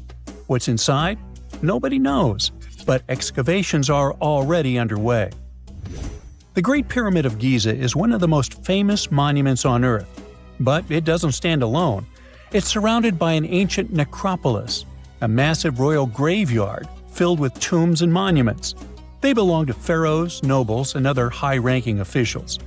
Most of these tombs are above the ground. They're called mastabas, rectangular, flat-roofed tombs built from limestone or mud brick, and they've been studied for decades. But from old movies, we know that these weren't simple graves. They have deep vertical shafts leading to underground burial chambers, where the past was sealed away for eternity. And recently, archaeologists found one curious empty space in the cemetery, a completely unexplored patch of ground. No mastabas, no visible ruins, nada. For years they ignored it, but between 2021 and 2023, they decided to investigate. They didn't dig, though. Instead, they used a technology that kind of acts like X-rays for the ground. These radars let scientists see the secrets hidden there. And there was something hidden beneath the sand, something deliberately buried and forgotten. A two-part underground structure. One part was shallow and L-shaped. It's about 33 feet long and buried just 6.5 feet deep. But below that, a deeper, more mysterious anomaly. A structure completely different from anything else in the area. They called it a highly resistive anomaly, which means it's dense and solid, likely made of stone, sand, or even metal. And still, no one has a clue what's inside it. Now, it's clear that humans made the L shape. It wasn't formed by nature. And the shallower structure might have been an entrance to whatever is hidden below. But they only have some theories about what might be hidden there. It's also filled with sand and gravel. It was probably deliberately backfilled after its construction, perhaps to preserve this. Why? Well, we don't know yet. The archaeological team will need to excavate to understand what exactly this thing was and why it was built. The first guess is a lost burial chamber. Many tombs in Giza have underground burial sites, but most have clear surface markers. This one, for some reason, has nothing, but it could be one of them. The second guess is an ancient offering chapel. Egyptologists know that some chapels were built in this shape, but usually they were above ground, not buried like this. And finally, it might be something we've never seen before. If this turns out to be a new type of structure, it could rewrite what we know about the burials of pharaohs. The only way to know for sure is to dig it up. And that's exactly what's happening right now. Excavations are already underway. Archaeologists are racing against time to uncover the truth. But there's a real danger there too. Giza's fragile ancient structures need to be handled carefully. Otherwise, they could be damaged beyond repair. So all we can do is wait for the truth. Now, these tombs always held fascinating mysteries. Unfortunately, we'll never learn tons of these mysteries because of some relentless tomb robbers. Egyptian tombs were built to guard the bodies for eternity. But that absolutely didn't stop people from breaking in and stealing everything valuable inside. They've been bothering these ancient sites for thousands of years, starting way back in Pharaoh's times. Many of the most famous tombs, including those in Giza, Saqqara, and the Valley of the Kings, were looted. It was a common practice in ancient Egypt. And they were serious about this whole thing. They dug secret tunnels to bypass traps and walls, bribed or threatened tomb workers to get inside knowledge, cracked open sarcophagi to grab gold, jewelry, and artifacts. And by the time modern archaeologists got to most of these tombs, they had already been picked clean. The reigning pharaohs got tired of this infuriating nonsense. The Valley of the Kings, the famous burial ground of Egyptian royalty, was supposed to be the ultimate safe zone. Tombs were built deep underground, hidden in the desert. Passages were sealed with giant stone blocks. False doors and traps were added to confuse thieves. Even curses were written on the walls, warnings of horrible endings for anyone who dared to disturb the tomb, which is exactly where we got all those horror stories about mummies from. Spoiler alert, none of it worked. Most tombs in the Valley of the Kings were fully robbed within 100 years of being sealed. Even King Tutankhamun's tomb, one of the most famous in history, was broken into twice in ancient times. Some of them decided to try and fight back. The New Kingdom rulers built hidden unmarked tombs in a way that should have prevented the looters from finding them, but didn't work. Some pharaohs, like Ramses II, were moved in secret to prevent their bodies from being stolen. Nope, didn't matter. The grave robbers always won. That's because tomb raiders weren't just random thieves. They were skilled, organized, and well-connected. They knew exactly where to look. Many were the ones who had built these sites in the first place, and they knew where the entrances were. If they couldn't smash through the doors, they'd dig through the walls, floors, and even ceilings to break inside. They also worked fast, often within a few years after the tombs were sealed, before anyone forgot where the valuable stuff was. The Khufu's pyramid, the one that's next to this newly discovered structure, was looted long before modern times. The one thing left inside when explorers got there? An empty granite box where the sarcophagus used to be. Unfortunately, it's not just about gold. History itself gets stolen during these raids. Ancient Egyptians wrote detailed records of what exactly and where they buried.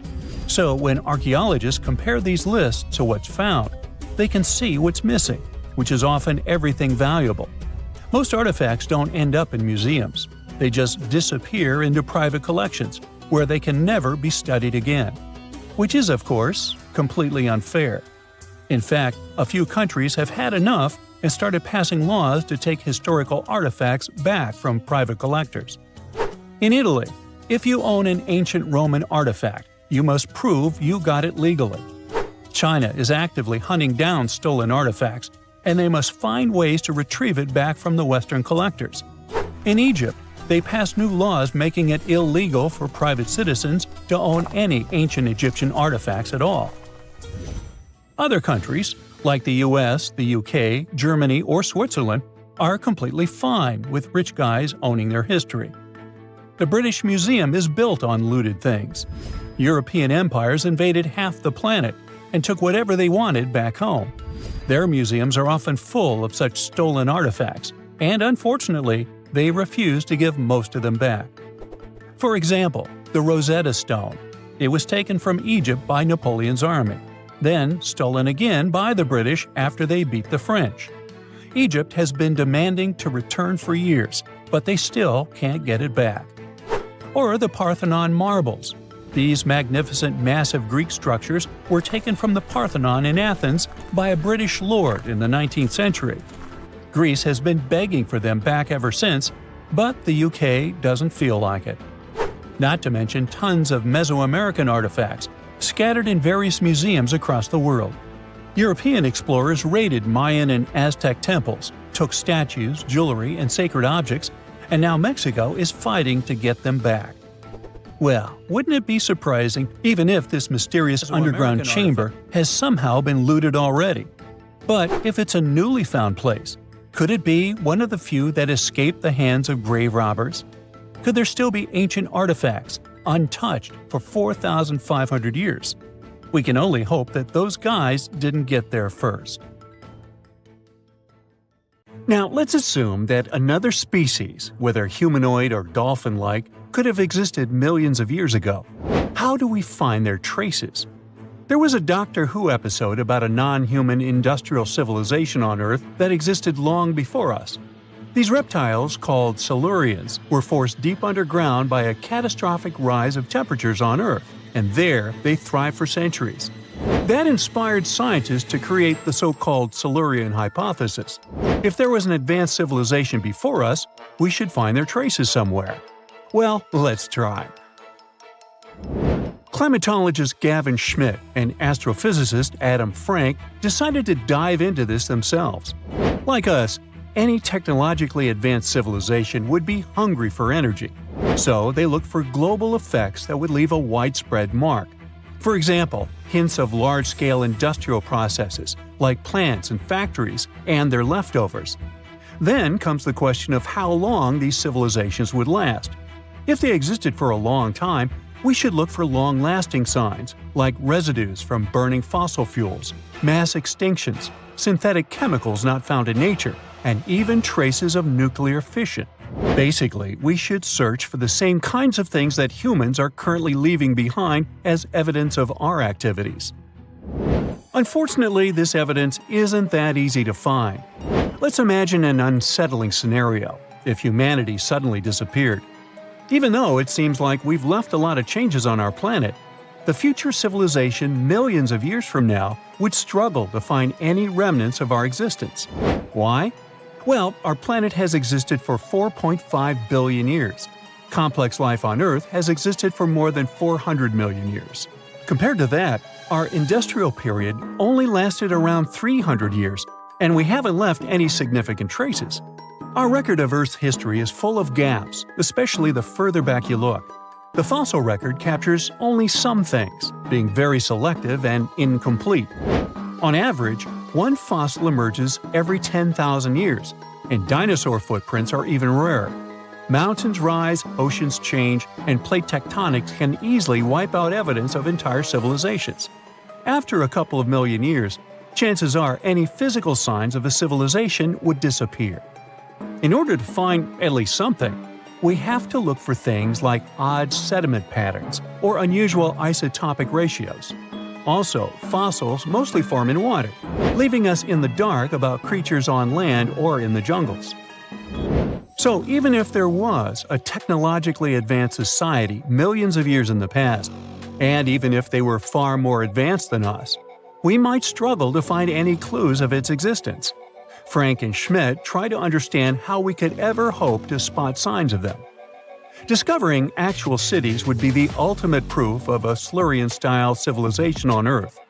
But Adam Frank isn't too optimistic. Even now, our cities cover less than 3% of the surface, making it easy to miss ancient city ruins. Whether a city survives over tens of millions of years depends on whether the land around it is sinking, getting locked into a rock, or rising, getting worn away by rain and wind. So, places like the French Quarter in New Orleans might have a better shot of making it into the geologic record than, say, Haight-Ashbury in San Francisco. When it comes to finding artifacts, the odds are pretty slim as well. No prehistoric iPhone would survive millions of years, fancy glass or not. Finding their fossilized remnants might be a bit more promising, but it's still tricky. Considering modern humans have only been around for about 100,000 years, it's quite possible that we might overlook any traces of an earlier advanced species. There is one thing, though. We could stumble upon their traces in rocks. Our current chaotic era might leave a distinct mark on the Earth's geological history, especially since we're basically experiencing PTM 2.0. I'll get to that in a moment. So they try to look at the changes in the carbon cycle. Humans have been releasing a lot of fossil carbon since the 18th century. This leaves a special mark in the carbon isotope ratio, like a signature that shows the difference between carbon in living things, such as seashells, and carbon in lifeless volcanic rock. Scientists also look for signs in the way sediments are arranged. Large coastal deltas might mean that there were bigger rivers made by folks in this hypothetical civilization. Traces of nitrogen could suggest big-scale farming, where they used a lot of fertilizer. Spikes in metal levels in the sediment could mean runoff from heavy industries. Of course, a single find like that wouldn't tell us anything. Schmidt says the key is to look for multiple signs together. Without clear artifacts, the uniqueness of an event might show in various clues rather than a set of changes linked to a single cause. On a quest for Silurian-style clues, scientists even decided to check the Moon. Some astronomers find it surprising that no one has looked into this before. They even joked about the possibility of dinosaurs building rockets and leaving traces on the Moon or other celestial bodies. These astronomers think that Earth-like planets tend to erase signs of civilizations on their surfaces. So they're exploring the wild notion that these beings might have been space travelers. In that case, remnants of their technology, known as technosignatures, could be lurking not only on our Moon but also on asteroids, or even buried on Mars. There they might endure for millions or even billions of years. Unfortunately, so far, despite digging into the past 380 million years and examining all suspicious events, the researchers haven't found a clear match for a technological civilization. They don't give up, though. Frank calls for more investigation. For example, we could study how modern industrial chemicals stick around in ocean sediments. This, he believes, could help us identify similar chemical traces in the Earth's history. If there are no traces, why do we even bother to find something like that? This research is based on Schmidt and Frank's recent papers. They were delving into the Anthropocene. It's the proposed epoch, dominated by human activities on Earth. It's full of these things called hyperthermals. They're prehistoric events when temperatures on Earth sharply increased over a relatively short time. They're like extreme heat waves from the past. A great example of this is the Paleocene-Eocene thermal maximum, or PETM for short. It happened around 55.5 million years ago and saw a rapid rise in global temperatures. Over 200,000 years, the average temperature on Earth jumped from about 9 to 14 degrees Fahrenheit. We studied these hyperthermals to understand how they occurred, from natural causes or human activities. So, these hyperthermals sparked the genesis of Frank and Schmidt's research. To study them, scientists started examining chemical signals and tracers left in rocks. When doing that, Schmidt and Frank uncovered some eerie parallels between all the climate issues we have today and past periods of rapid temperature shifts. There's a close similarity between the PETM and other hyperthermal events. So all this work isn't just about solving a historical mystery. Understanding our impact on the environment can guide us to finding better ways to live in harmony with the planet and avoid becoming a forgotten species in the future. Our Milky Way is filled with lots of planets that could be just right for life, but we don't know if there are other civilizations out there. Earth is the only place we know of with living beings. About 200 years ago, people wondered if there might be civilizations on Mars. Back then, it was a real question. But once we got pictures from space probes, we decided there wasn't any evidence for it, and that idea got stuck in our minds. Now, it's not even considered a valid topic for serious science. It's seen as kind of silly. But no one has set clear limits on what could have happened on our own planet a really long time ago. So, even if there is no proof, we shouldn't throw away the possibility. Don't forget, it took humanity a while to recognize dinosaurs. Maybe Silurians are just patiently waiting for their time. Strange and amazing items are discovered often, but figuring out what our ancestors were up to is pretty tough. Especially when all you have are just some rusty cups and cave drawings. It's no surprise that even the experts in lab coats sometimes make mistakes. But it's not just about dusty plates and huge stones. Sometimes there's even humans with large heads. So grab your digging tools and let's travel back to ancient times to explore incredible societies that even scientists can't fully explain. Sardinia may look idyllic now, but I'm not gonna lie, I wouldn't fancy visiting it 3,000 years ago. Rumor has it, terrible giants roamed around this island back then. People even talk about finding human skeletons over 13 feet tall there, although nobody's ever shown anything to prove it. But the stories will make you wonder because some weird stuff has definitely happened. In 1974, over 5,000 pieces of broken stone artifacts were found in a part of the island called Monte Prama, but instead of being displayed in a museum, they were locked up in an underground vault for about 30 years. Sounds a bit suspicious, doesn't it? When they were finally displaced in 2005, scientists put the pieces together to find statues of 38 giant men standing 8 feet tall. Not quite as tall as the legendary skeletons, but still pretty huge. It's thought these statues were made by the Nuragic people, who lived on the island a long time ago. Besides giant statues, they also built over 8,000 massive stone buildings. Perhaps Nuragic weren't giants themselves, but they definitely liked their things big. I do too. I like a big number of likes on our videos. That would be pretty great. Thank you if you liked this and subscribed. Now back to the video. You and I are pretty smart, but we might not be the smartest humans ever. Actually, we might not even be the smartest species. Since 1913, some skull fossils found in South Africa have hinted at a possibly smarter contender called Boskop Man. This human-like species might have lived as recently as 10,000 years ago. Their skull suggests they had really big heads, which means their brains could have been 30% bigger than ours. Wow!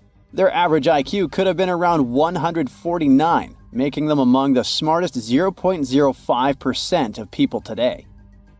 But if a Boskop Brainiac was so much smarter, why are they not around and we are? Well, bigger isn't always better, you know. Our brains are a lot bigger than our ape relatives, mainly in the prefrontal cortex. This part helps with high-level tasks like making decisions, remembering things short-term, and being aware of ourselves. The parts of the brain that handle our senses and movements haven't really grown much. So, maybe the Boskops spent too much time dwelling on the past rather than doing practical things like hunting. But this is all just guessing.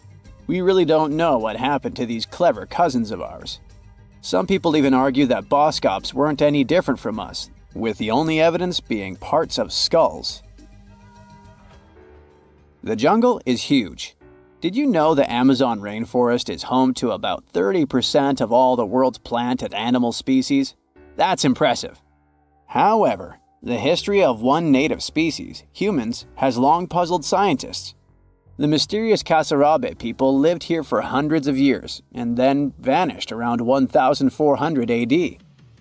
People thought the Amazon only had a few scattered tribes, but recently we discovered big, unusual shapes in the ground called geoglyphs.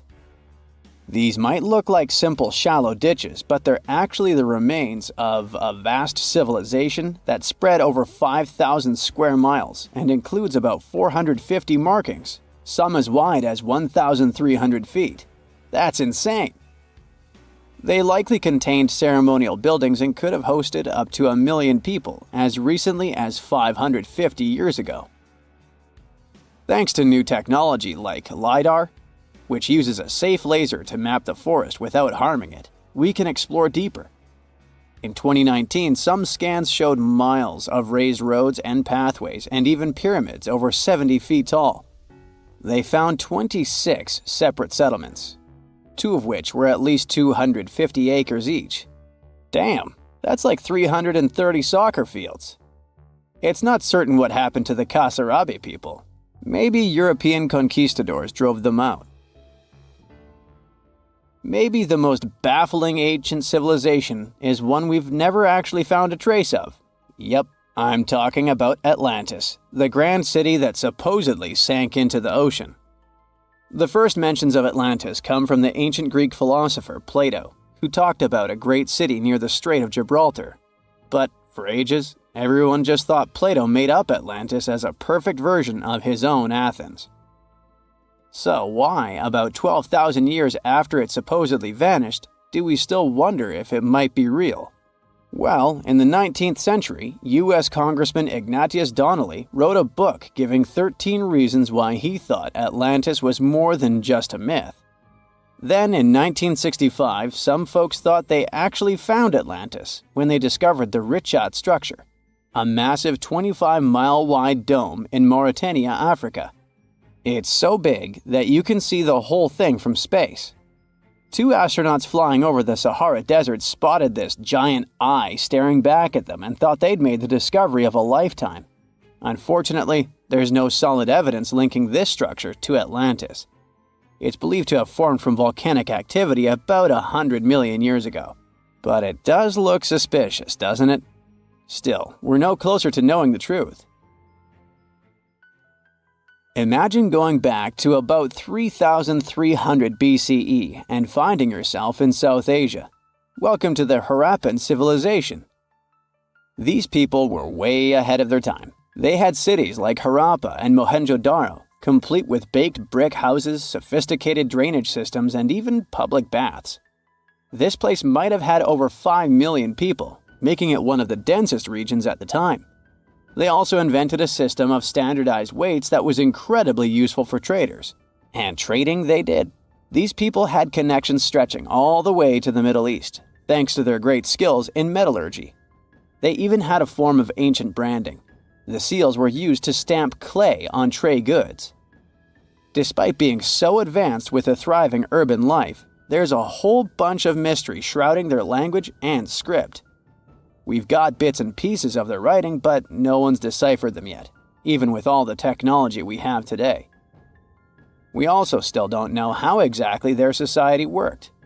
It looks like they didn't flaunt their social status as much as other civilizations. No grand palaces or massive monuments. Instead, their largest buildings might have been granaries. They sure were practical. Unfortunately, all good things must come to an end. Around 1800 BCE, this bustling civilization started to decline, possibly due to shifts in river patterns. As the environment changed, the Harappans packed up, moving towards more hospitable lands. Ever heard of the Minotaur? The beast with a bull's head and a man's body, hunting the bravest travelers in a massive maze. Well, this wasn't just any old tale. It was one of the most popular dramas of the ancient world. And it was inspired by this place, the island of Crete. The Minoans lived here during the Bronze Age. They had stunning palaces, amazing frescoes, and a culture so rich it still fascinates historians to this day. They built places like Knossos, which was so complex with its multi-story buildings and elaborate hallways that it might have inspired the whole labyrinth myth. Their engineering was so ahead of its time that even their drainage systems were more advanced than what many of us have today. Let me know in the comments which of these stories you find the most fascinating, and thanks for watching. You're walking down the street. You see a strange-looking antique shop called ageless trinkets of Mr. Bright. You're curious, so you enter there. You take a look at all the weird stuff. Suddenly, an old folded parchment paper catches your attention. It's a world map, but something's off with it.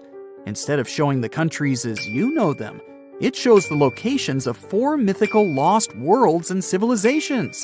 Mr. Bright, the shop owner, comes next to you after realizing your shock. This map won't let you find these places or anything, but I can explain to you the legends behind them if you want, he says. Let me begin with Atlantis. You might know it as Aquaman's underwater kingdom, but Atlantis, the fictional island, was actually first introduced in 2 of Plato's works. According to him, Atlantis was a highly advanced civilization that existed about 9,000 years before his own time, and its story had been passed down by poets, authors, and others. He wrote about Atlantis and its citizens to give a moral lesson and to teach about the dangers of arrogance, as well as the eventual downfall of those who are after too much power. In his dialogues, Plato stated that Atlantis was a great and powerful empire that was respected in all parts of the world. It was founded by beings who were half deities and half human, and became a great naval power after a while. Being an island filled with gold, silver, and other precious metals certainly helped their case. But besides that, it was also known for its breathtaking architecture and state-of-the-art technology, as well as its countless rare and exotic wild animals. Atlanteans were proud of their great achievements and the perfection of their civilization, but their excessive pride was going to bring their downfall. They believed they were so superior that they could gain control over any nation. This led them to launch a series of invasions. They conquered many of the Mediterranean lands, but when it was time to enter Athens, Athenians pushed back with an extraordinary force, so the Atlanteans were finally defeated. Plato stated that deities then got angry at Atlanteans because of how wicked, greedy, and immoral they became. So they punished them by sending earthquakes, which caused Atlantis to sink beneath the sea. Although the earliest written records of Atlantis were Plato's works, some people still believed his story to be based on truth and tried to identify the island of Atlantis with actual countries. Some people suggested it may have been located in the Mediterranean Sea, near the coast of Spain or Italy. Others thought it may have been located in the Caribbean, off the coast of Central or South America, but there was no solid evidence to support any of these claims. One theory, in particular, seemed more plausible than the others, though. Located in the Aegean Sea, the island of Santorini was the home of a highly advanced Minoan society. However, due to a huge volcanic eruption, it was destroyed about 3,600 years ago, causing the Minoan civilization to suddenly disappear. These similarities between the fictional Atlanteans and the historical Minoans made Santorini a good candidate for the speculations. Yet again, there were still major flaws with it, such as how the time when Plato said Atlantis was destroyed doesn't coincide with the time of Santorini's eruption. So Atlantis still continues to be regarded as nothing more than a popular legend in the scientific world. Now, let's move toward the northeast direction on the map, Mr. Bright says. According to Celtic Breton mythology, there once was a magnificent city called Ys, also known as Caris, that towered over Douarnenez Bay in France's Brittany region. It was the most wealthy city in the entire Atlantic. It was especially famous for its beautiful gardens and buildings, and its citizens were all living comfortably and happily there. Dahut, who was King Bradlon's daughter in Breton legends and literature, had a deep love for the sea. She begged her father to build a city at the edge of the sea, and that is how the city of Ys was established. Little did she know that she would be the one responsible for the destruction of her father's beloved gift. You see, since the city was surrounded by the sea, it needed to be protected by a dike equipped with floodgates, and these gates could only be opened at low tide. And the only one who had the keys to these gates was the king himself. One day, a handsome red knight arrived at the city but couldn't pass the gates. Dahoud was so taken by him that she wanted to let him in.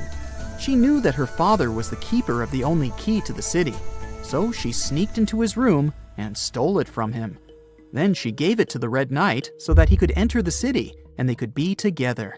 However, the Red Knight turned out to be the Prince of Darkness, and he intentionally left the gate open to the raging sea. The waves soon swallowed all of Ys. King Gradlon was able to escape on his magical horse, but Dahoud couldn't. She turned into an evil mermaid who lured sailors into the sea. Today, if you go to Quimper, a city in Brittany, northwest France, you can find the statue of King Gradlon riding on his horse. Although the city of Ys is a legend, Brittany coast locals believe that on the days when the waters are calm, you can still hear the tolls of the city bells deep under the sea, if you listen carefully.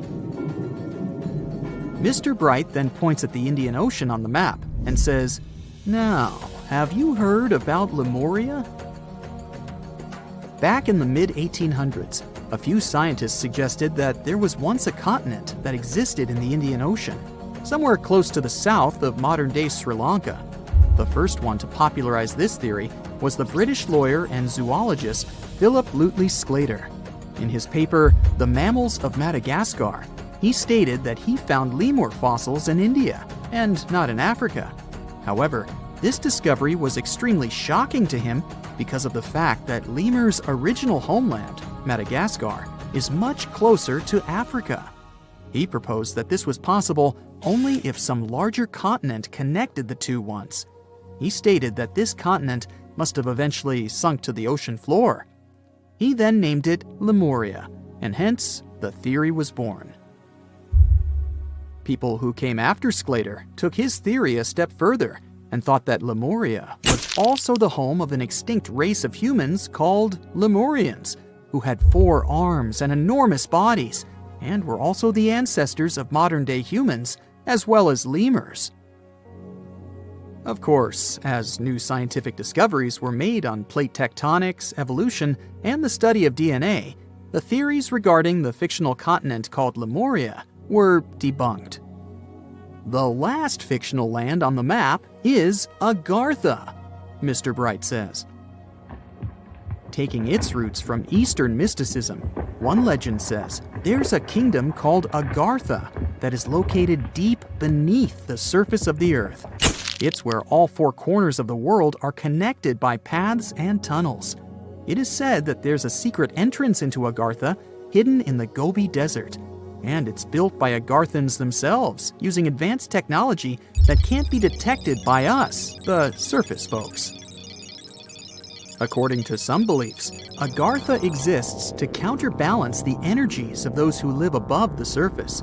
While we live in a state of rush and heightened emotions, this world beneath us is the total opposite. Some even say that those who escaped Atlantis fled here to continue their lives inside the Earth's core. And yet, others think it's actually a land that's crawling with all kinds of monsters. But there's no need to be scared, since modern science proved Earth's core is not actually hollow and is a solid hot iron ball. So you can cancel your journey plans to the center of the Earth if you've made any. Thanks, Mr. Bright. Imagine you get to be an archaeologist for the day. You'll travel the world to solve the mystery of long-lost civilizations that disappeared without a trace. Grab your chisel and fedora, and let's go. You arrive at the American Southwest, where an ancient mystery is waiting to be solved. You make your way to Chaco Canyon, just outside of Albuquerque, New Mexico. It's hot and dry in this deserted area. You're here to visit the ancient ruins of the Anasazi people. It's said that they were a thriving civilization that met a mysterious end. You hike a few miles before you begin to make out the shape of dwellings, constructions built of stone in the middle of the canyon. This is Pueblo Bonito, a 10th century complex that contains as many as 800 rooms and stands over 5 stories tall. The buildings are beautiful and made from sandstone. To access the complex, its inhabitants built a 400-mile network of roads, some of them 30 feet wide. You can't wrap your head around the fact that it was built so long ago. Everything looks so well preserved. The Anasazi reigned over the so-called Four Corners region from 100 CE to around 1600 CE. During this time, they built a civilization that sprawled over 30,000 square miles, including Colorado, New Mexico, Utah, and Arizona. Standing inside a huge kiva, an underground ceremonial chamber, you wonder what happened to the Anasazi people. Scientists have analyzed tree rings and found out that the Anasazi population lived through a period of great drought. The drought is believed to have lasted 23 years, and there was possibly no rain at all during this time. This definitely affected their livelihood, from malnutrition to battles over food and resources. But was it enough to make 30,000 people flee their homes? Researchers say these people left their homes with their belongings still in place. Ladles were left in ceramic bowls. Granaries were full of supplies. It was as if they intended to return, but never had the chance to come back. For many years, archaeologists have believed that the drought was the reason for the disappearance of this thriving society. But there's other evidence that shows a different story. Anthropologists say that the ancestral Puebloans, as they are also called, were an exemplary population. They were peaceful and lived together in harmony. But that's not what their architecture shows. They isolated themselves from the rest of the world by building their settlements so high on top of cliffs. And they built walls and other security structures in order to protect themselves. What were they so afraid of? Recently, archaeologists began to study bone fossils of the ancestral Puebloans, and they found evidence that suggests that toward the end of their civilization, things might have gotten pretty bad. Evidence shows that local leaders were ruling using fear-based methods. Severe punishment started to be inflicted on those who did not follow their strict rules. Why this happened is still a mystery, and you might need many other excavation trips to find out the truth. It's lucky that your next destination is really close by. Still in New Mexico, you'll visit the Blackwater Draw. It's a national prehistoric site that holds the story of the Clovis people. You're shocked to find out that the Clovis are possibly the oldest humans to have inhabited the U.S. They were the first humans to allegedly cross the Bering Strait and follow the ice-free trails down to the U.S.'s southern plains. Try to picture what this area looked like when the Clovis people roamed this land. A huge spring-fed lake with mammoths, giant sloths, saber-toothed tigers, and bison much bigger than the ones we have today wandering around. The archaeological site you're visiting shows that the Clovis population were big game hunters. You're able to identify the bones of several mammoths and even the stone tools that our prehistoric ancestors used to hunt them. Some of these date back to 13,000 years ago, aka the end of the last ice age. You're presented with two possible theories on the disappearance of the Clovis population. It's possible that during the final 1,500 years of the last ice age, changes in climate caused a shortage of food. Scientists also believe that this situation was worsened by overhunting. Another theory suggests that a large meteor hit North America, and this was enough to alter the climate and make the Clovis people migrate southward to try to survive. But the truth is, there's no evidence that any of that happened. Next, you'll fly to the Pacific Ocean, to the mysterious Easter Island. This place has left us with many questions, from the building of 13-foot-high face statues to the sudden disappearance of the Rapa Nui people who inhabited the area. You approach the island at Anakina, a white sandy beach on the island's northern shore. Researchers believe this area was one of the first settlements of the Rapa Nui. You could say you're standing at the end of the world, as you're over 3,000 miles away from South America and 1,000 miles away from the nearest island. Around 800 CE, when the first humans arrived, the island was an oasis. Today, the area is mostly deserted. You get your first clue on the fall of the Rapa Nui from an excavation pit you open at the beach. There's clear evidence of human presence: charcoal, tools, and bones, some of them belonging to rats. Bingo. When humans arrived at Easter Island, they brought along rodent companions. They probably didn't know this at the time, but these rodents would contribute largely to their demise. Rats love palm trees, which helped to deforest the natural vegetation of the island gradually over the years. But there's another clue. Looking into genetic data, you discover that South Americans came into contact with the Rapa Nui around 1722. What might have happened to this population is the same that happened to other more isolated groups. The contact with foreign groups brought about diseases that possibly led to the end of the Rapa Nui. To finish off your trip, you're headed to Cambodia. The country was once home to the Great Khmer Empire from the 9th century CE to the 15th century CE. The ruins of this place are magnificent. Your main excavation site is the Plains of Angkor, built alongside the Mekong River. This huge site was the most important Khmer city at the time. Just FYI, Angkor actually means capital city in the Khmer language. The Khmer were able to build a huge network of roads connecting Angkor with the rest of the empire. And it's believed that up to 1 million people were spread throughout the Khmer Empire at its peak days. It was the largest pre-industrial city in the entire world.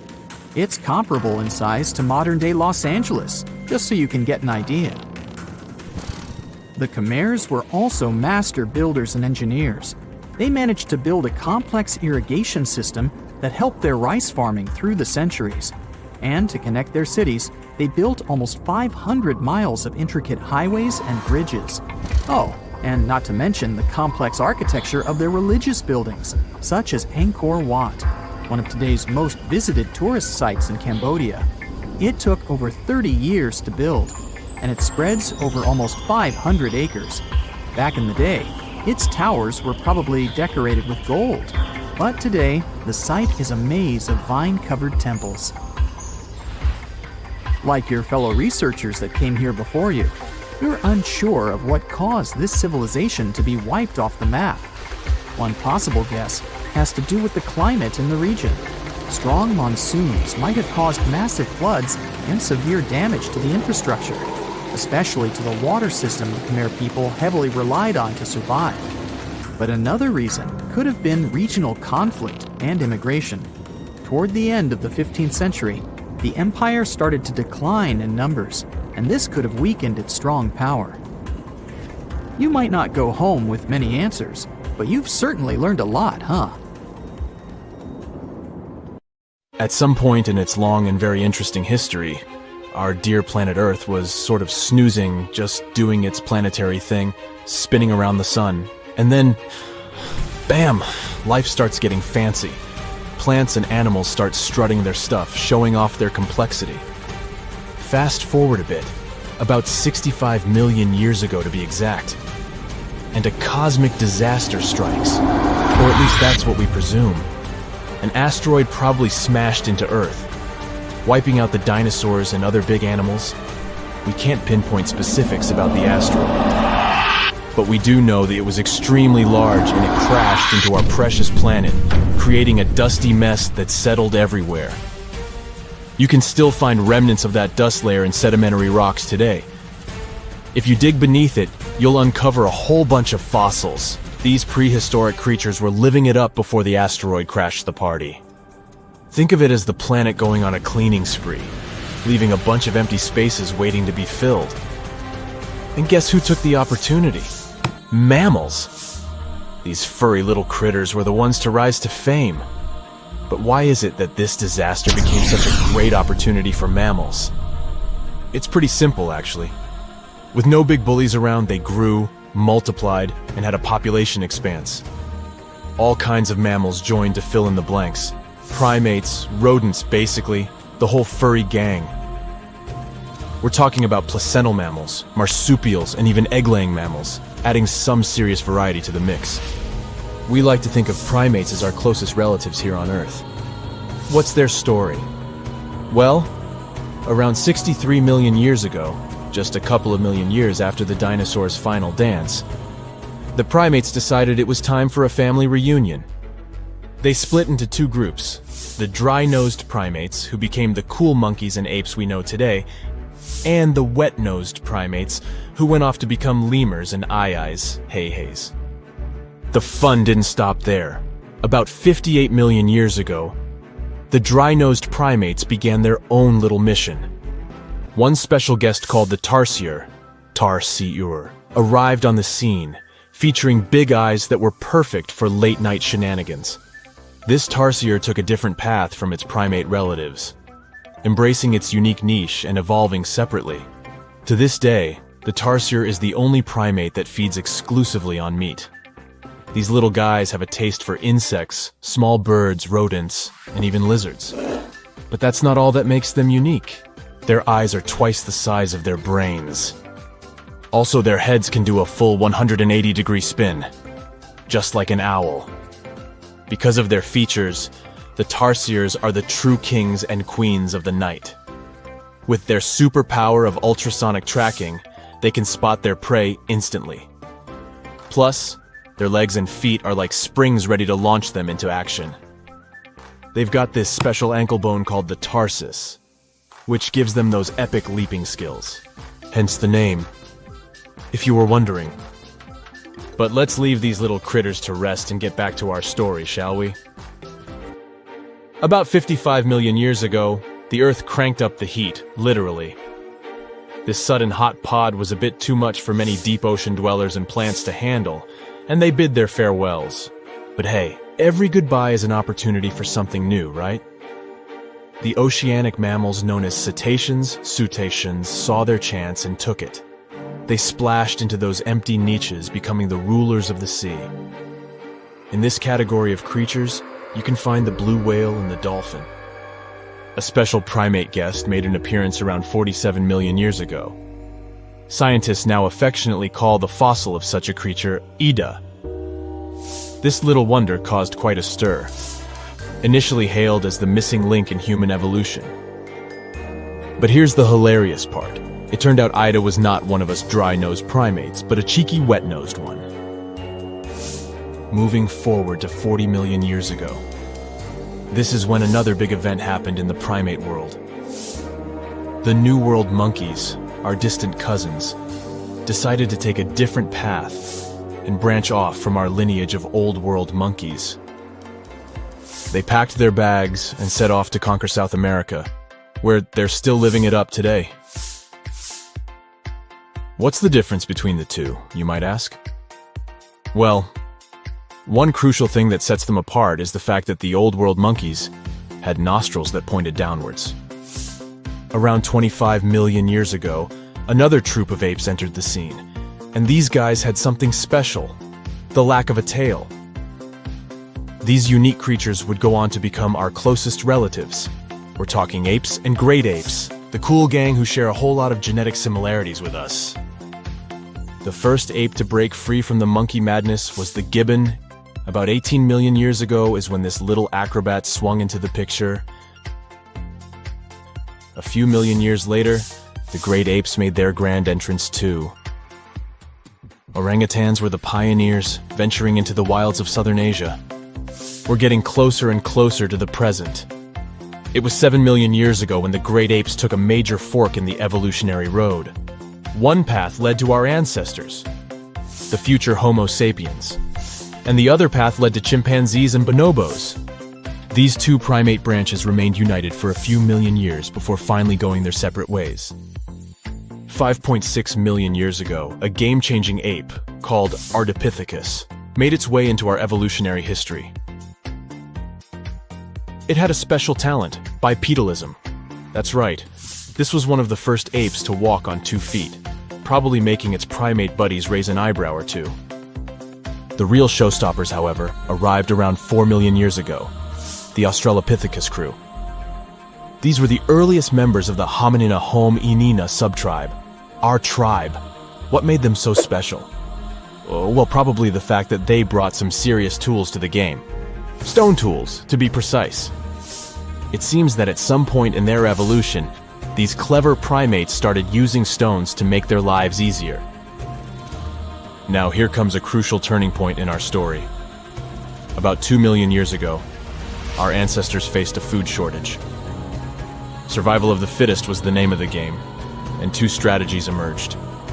Group 1 went for stronger jaws, allowing them to chomp on tough foods like nuts. Group 2 had a different idea. They opted for weaker jaws, but bigger brains. They wanted access to a wider range of food options. Obviously, the bigger-brained group took the prize. And here's where our gang comes into play. Around 2.5 million years ago, a type of primate also known as handyman made its mark on history. These clever beings had larger brains and knew how to put those neurons to good use. About 1.9 million years ago, a new star emerged, Homo erectus. These creatures not only walked upright, but also had brains that were almost twice the size of the handyman's. They took the world by surprise, becoming the first of our direct ancestors to venture out of the African continent. They even knew how to tame fire. Approximately 700,000 years ago, the world witnessed a culinary revolution. The earliest evidence of cooking appeared. And around 500,000 years ago, our ancestors decided it was time to become a bit more fashionable, donning the first evidence of clothing. Our very own species came to be just 300,000 years ago. Told you we were late to the party. But the world was never the same after the appearance of Homo sapiens, the anatomically modern humans. Alongside our other relatives, we emerged, ready to conquer the world with our innovative minds and complex societies. The exact path of our evolution remains a bit of a mystery. But what we do know for sure is that Neanderthals joined the party around at some point too. As Homo sapiens flourished, so did our capacity for language. Modern speech is believed to have emerged almost hand in hand with our species. We started expressing ourselves, sharing stories, and shaping the world with our words. So, there you have it. It took 13.8 billion years of cosmic history for humans to make their entrance. Think about it. 99.998% of the time since the Big Bang, we weren't even around. Our species, Homo sapiens, is the toddler of the Earth's family, existing for just the tiniest fraction of the universe's timeline. Yet, in this blink of an eye, we've managed to unravel the entire story that led to our existence. The story won't end with us. It's an ongoing saga, still being written with every passing moment. It's the first day of your long-awaited trip to the Amazon forest. You flew all the way to South America. More specifically, you landed in the city of Manaus. It's the heart of the Brazilian Amazon. So far, you've traveled by air, car, and now water. You are on a tiny boat, moving through the dark waters of the Amazon River. Yes, the river is also called the Amazon. And just FYI, it's the second longest river in the world. It loses only to the Nile River in Egypt. The Amazon sprawls for an impressive 2,700 square miles, beginning in Peru and ending only when it meets the Atlantic Ocean off the coast of Brazil. To get a closer look at the forest, you decide to start by exploring it by boat. First up, you watch some piranha fishing. You can even try to catch one yourself if you like. As you may know, piranhas are carnivorous fish that inhabit the Amazon River, so it might not be your best option to go swimming in these waters. One of the most emblematic species of alligators present in the Amazon River basin is the broad-snouted caiman. It looks pretty much like a regular alligator, except for the fact that it has a yellow chin. Your guide leaves the boat and searches the water to show you a caiman up close. He also tells you of another legendary creature that lives in the dark waters of the river, the pink dolphin. Lucky you get to witness a family of pink dolphins showing their fins near your boat. They look magical from the place where you're sitting. You've probably never known dolphins can be pink, huh? After a few mesmerizing moments, you discover that the dolphin's pink color is nothing but an illusion. The animals are originally pinkish-gray, but due to the brown colors of the Amazon River, they look vivid pink when you stare at them from above. Your guide tells you that the pink dolphin is a central character of Brazilian folklore. Locals believe that the pink dolphins can turn into humans and wander off into towns at night. You get off your boat near one of the entrances to the forest. Now you're going to continue your trip on foot. Your guide says that you are venturing into very dangerous terrain. The Amazon is home to some of the creepiest species of wildlife on the globe, but don't worry, we'll get to see a lot of them today. You've come prepared, of course. Bug spray, a raincoat, and your sharp eyes. Inside the jungle, you need to be alert at all times. You may have heard legends of the anaconda, a snake that can swallow animals as big as a cow in one go. Sorry to break it to you, but those are not just legends. Reptiles like these do actually exist. They live deep in the jungle.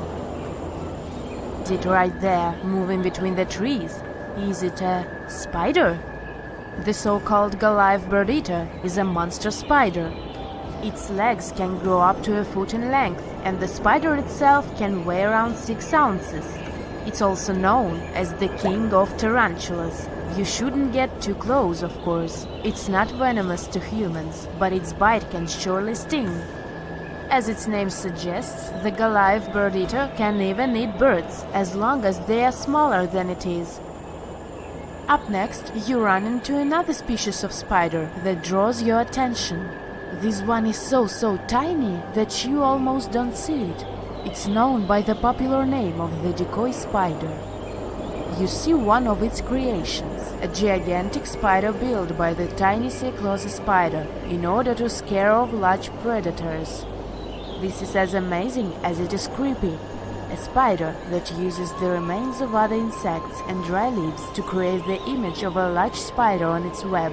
If it fools predators, perfect! But to us humans, this work of art looks almost endearing. Who knew there were artists in the arachnid world? Near a small lake, you witness a unique scene. A large snake is slowly slithering its way toward a lizard that is resting on a rock. The lizard seems obvious to the presence of the dangerous reptile, but right as the snake is preparing to attack, the lizard flies the scene in its iconic way. The so-called basilisk lizard is famous for its ability to walk on water, or rather run across the water. This isn't an illusion, just a matter of balancing. The small lizard moves its legs on top of the water very fast, while its long tail serves as a counterweight. I wish I could do that. If you've ever wondered what a frog looks like on the inside, you've come to the right place. Right in front of your eyes, there is a rare local species of frog. It's known as the glass frog. This species of amphibian has a type of transparent skin that is completely see-through. In other words, you can see the frog's interior with astounding clarity. It's as if you had X-ray vision. Moving on with your journey, soon you come across a pond. Floating on its water is probably the biggest water lily you've ever seen in your life. These huge plants are also known as the Victoria Amazonica. They can measure up to 8 feet across and hold the weight of a grown-up person. But I wouldn't recommend trying to climb on it if I were you. Just cause, you know, it's the Amazon forest we're talking about. The wildlife here is amazing, but the forest itself is also a sight. There are over 80,000 species of plants and trees grown in the Amazon rainforest. In fact, you can find 10% of all the world's wildlife in this jungle. An estimated 400 billion trees grow on the gigantic area the forest occupies. Of course, this place is bound to be biodiverse, right? You won't be able to witness this phenomenon during your trip, but your guide tells you about a unique species of tree that is famous for being able to walk. Yep, you've heard correctly. There are walking trees in the Amazon rainforest. They don't have legs or anything like that, but they do move around in search of better lighting conditions. The Amazon canopy is so thick that only 1% of sunlight can reach the forest floor. Because of this, some trees end up getting less sunlight than others. The so-called walking palm trees seem to be adapted to this situation. They grow new roots, which helps them move for 1 to 2 inches per day. They can walk up to 65 feet per year. Maybe that's what inspired John Ronald Reuel Tolkien to create ants, huh? Those are pretty similar tree beings that roam freely around the world. I kid you not, it's not only wildlife that inhabits the Amazon. Actually, over 30 million people live in the forest. And there are also ancient settlements that scientists believe to have been thriving there. And I'm not talking about El Dorado, that's just a myth. But in 2018, a groundbreaking study showed that up to 1 million people probably inhabited the Amazon between 1250 and 1500 CE. Can you imagine that? Working alongside local indigenous people, researchers from the University of Florida found several mounds in the Amazon. Besides these mounds, they also discovered interesting ditches and geoglyphs. After mapping all of these recurring mounds, scientists understood that this was a sign of an ancient settlement. They found remnants of carefully designed walls centered around plazas. This could only mean that these ancient cities were big and could host hundreds of thousands of people. These findings brought back the idea that the Amazon could have been home to thriving civilizations way before the Europeans arrived there. But rather than cities drenched in gold, they were simply well-developed agricultural societies. There's this interesting ancient site near St. Louis, Missouri, that a lot of people don't know about. It's called Cahokia, and it used to be a huge city with up to 20,000 people living there back in the 11th century. It's full of these massive earthen mounds that were built by hand, and the biggest one is still there today, at the Cahokia Mound State Historic Site. Even though we don't know everything about this civilization, researchers have been able to piece together some information from the remains they've found.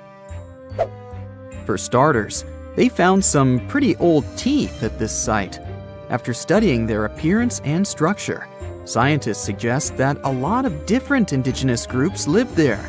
About a third of them came from other areas in the middle of the continent, which they figured out by studying the different levels of various substances in the teeth. And get this, the way the mounds are arranged shows that this was actually a planned-out city, not just a bunch of villages grouped together.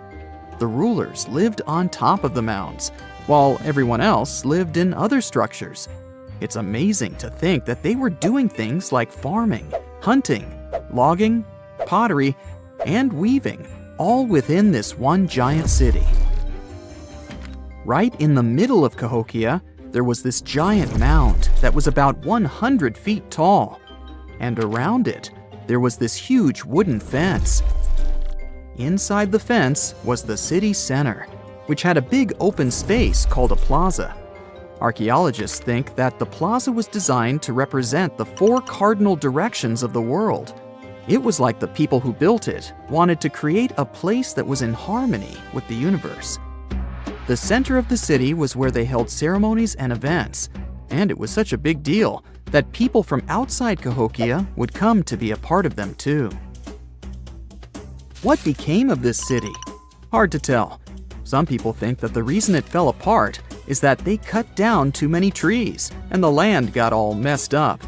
Other scientists believe that's not true because the soil was still in pretty good shape after the city was gone. The Europeans were not even around at that time, so they couldn't have influenced the downfall of Cahokia either. There's also one theory that suggests there were fights with other communities that caused the city to collapse. These days, there are over 65 preserved mounds, and you can even climb the steps of the tallest one. The best part is that local authorities are thinking of making it a national park, so you should totally plan to visit before it gets too crowded. Mohenjo-Daro is another lost ancient city that's still surrounded by mystery. Located in modern-day Pakistan, it was a city that flourished during the Bronze Age, and it was extremely advanced for its time. It had things like water systems and fancy architecture that other cities didn't have back then. Despite these features, it's not as well known as other ancient cities, like those in Egypt or Mesopotamia. What's even weirder is that at some point, the city was abandoned, and no one knows why. Archaeologists found the city in 1911, but it took a while for them to realize how important it was. Eventually, they uncovered a lot of really interesting things about the city, like its advanced sanitation system. Excavations uncovered over 700 wells, as well as private baths and a large communal bath. Remarkably, even private homes had toilets, and waste was efficiently disposed of through a citywide sewage system.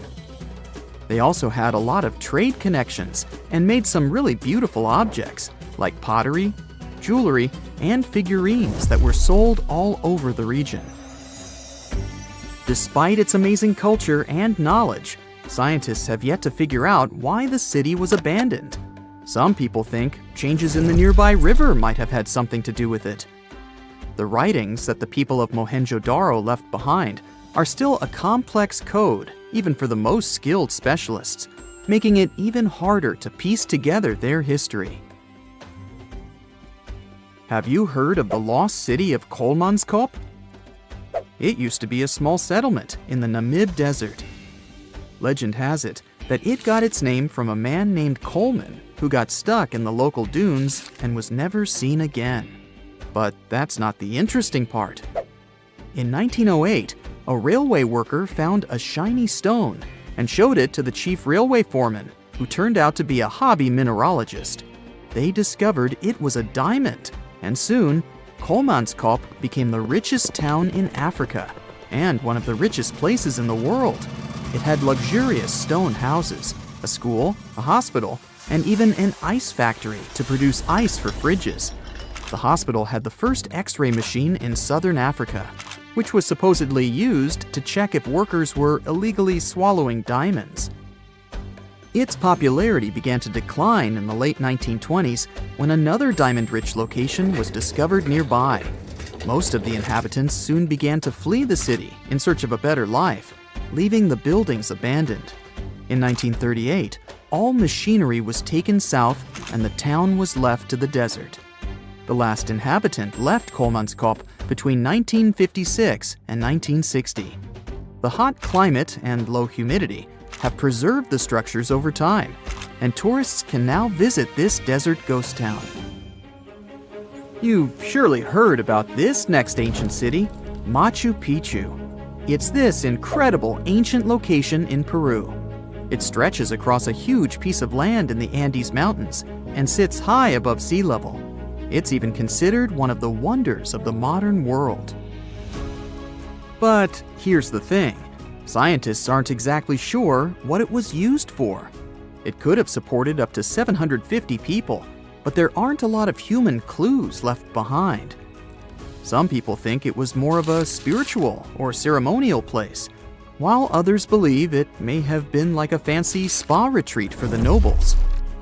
The extensive terraces might mean it was used for crop testing or as a trading hub. And there's even a theory that it was used as a prison because they found a cell-like area too. It's amazing that even today, archaeologists and historians are still puzzled about how it was built. Did you know that they probably didn't even use wheels for transportation? And those massive granite rocks were somehow pushed up the steep Andean mountains, even though most of them weighed a lot. Some historians think that hundreds of people worked together to push each rock up the peak. The huge stones at Machu Picchu are also so close together that you can't see any cracks between them. It's pretty cool because it also makes the area safe during earthquakes, which is important since Peru is a shaky country. But how did the stones stay put during all those quakes? They actually move a little bit, but then they go back to their original spot, almost like they're dancing. Some people think wet wooden wedges were used to keep them in place, but that doesn't really add up, considering how big the structures are. Locals back then also seem to have built Machu Picchu without using any pack animals or iron tools. They had to sculpt and put everything together using mostly their hands. Plus, the citadel is built on a fault, so they had to move a bunch of stone and earth to make it flat. Scientists also think that the real construction is actually underground because of the deep foundations and drainage system. In fact, there's a hidden water system that was just recently discovered using 3D scanning. They didn't even use mortar to put the granite blocks together. They were so precise that you can't even fit a sheet of paper between them. One theory suggests that people that lived there used stone tools made of a harder material than the stone they were cutting. Now, we wouldn't call this island mystical unless there were tales of giants living here. The island of Gozo in Malta is the backdrop of an ancient legend. Malta is an island country located in the Mediterranean Sea, just south of Europe. It's a very strategically located archipelago. Throughout history, it was ruled by many different societies, such as the Phoenicians, Greeks, Romans, and Carthaginians. One cold night, thousands of years ago, a farmer noticed the sky turn orange, then red, when he heard a loud thump. Although the ground seemed to be moving, this wasn't an earthquake. When he looked toward the woods, he saw a giant silhouette, taller than the trees. As he fearfully approached, he realized it was a woman, a giant woman. She introduced herself as Sansuna. Unlike the terrible giants of many tales, Sansuna didn't want to exterminate the human race. She was loving and caring. She told the farmer that she and her people could help protect their land from invaders. The locals were pretty interested in this offer. Since Malta is located in an important commercial route, it was constantly being invaded. The story says that Sansuna settled in Malta, and sooner rather than later, she was moving things around. And when I say things, I mean monoliths. Sansuna carried huge stones on her shoulder to build a magnificent temple called Gigantia, which means place of giants. She even did this while holding her half-giant, half-human kid on the other shoulder. Some say Sansuna lived exclusively on beans and honey, although others replaced honey with water.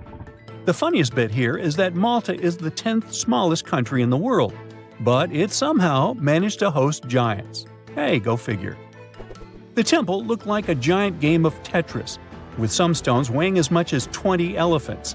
Some of these monolithic rocks are so heavy, scholars guess it would take 50 men working together to lift just one stone.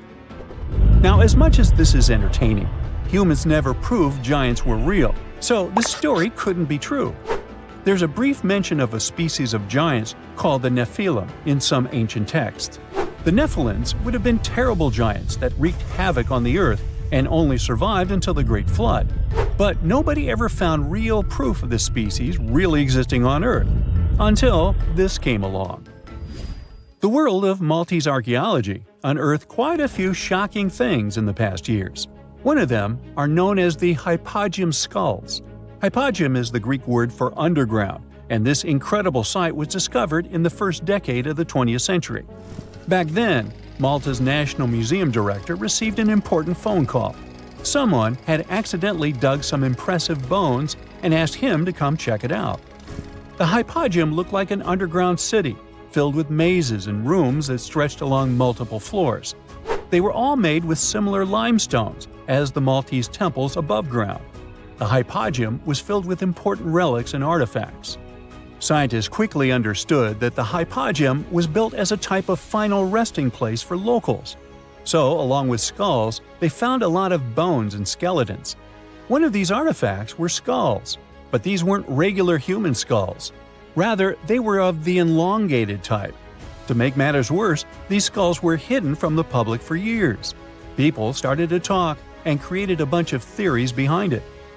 The truth is that this discovery was a turning point for Maltese archaeology, although scientists didn't know what to do with it.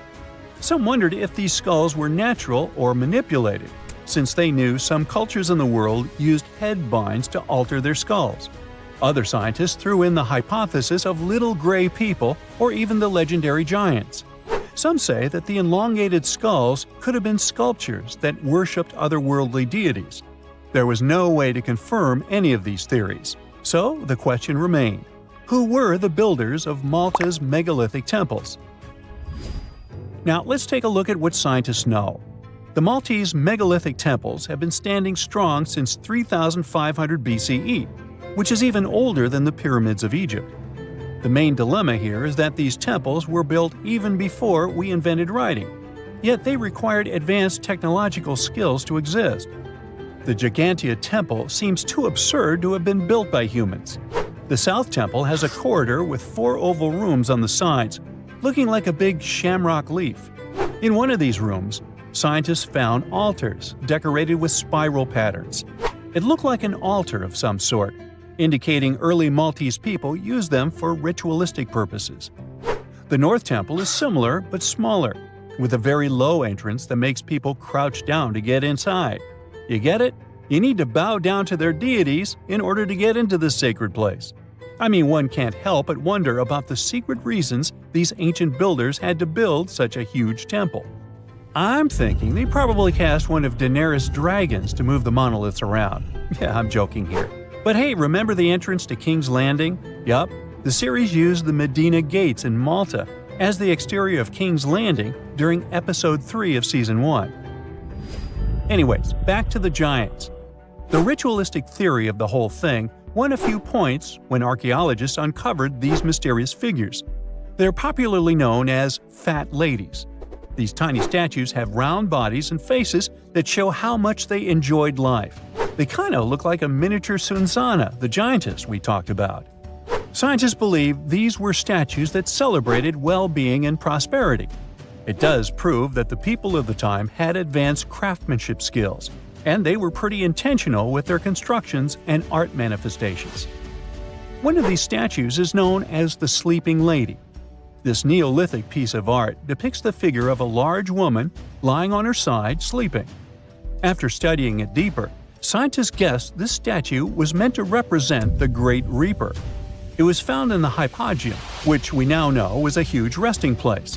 This specific statue is different from all the other fat ladies, starting with the hair and the embroidered skirt.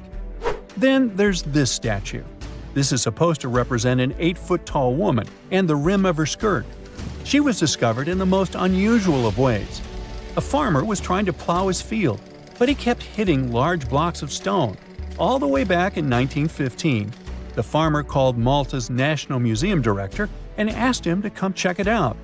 Some think this is all the proof you need to confirm that Sunzana was real. Others aren't all that sure. But that's not all. The place where this giant statue was buried revealed one of Malta's most impressive archaeological sites, the Tarsian Temples. The temples were made from limestone blocks. Some are 20 feet tall and weigh around 20 tons. Zamet, the museum director, kept digging and discovered multiple sites made of megalithic stones. All of them supposedly built by Stone Age farmers, all stranded on a remote island in the Mediterranean Sea thousands of years ago. It just doesn't make sense. I mean, look at these temples in Manidra. This is probably the world's earliest calendar. On the equinoxes, the sun passes directly through the main doorway, straight down the central axis. On the solstices, there are 2 superb variations. During the summer solstice, the rays fall on the edge of the megalith to the left of the doorway, and during the winter, the rays fall to the right side of the doorway. It's astronomical precision at its finest. And what about the structures in the Hall Tarsian that we've already talked about? This complex is the oldest one in all of Malta. It was built with the purpose of doing animal offerings to deities. Scientists confirmed this by unearthing numerous animal bones buried in the soil. They also found a great collection of spirals, indicating that the locals also used this temple for ritualistic purposes. Overall, there are 7 megalithic temples in Malta, each more impressive than the other. Scholars keep on digging to see if they can uncover the truth, much like researchers do with the pyramids of Egypt, the lost Mayan cities in the Americas, and other sites.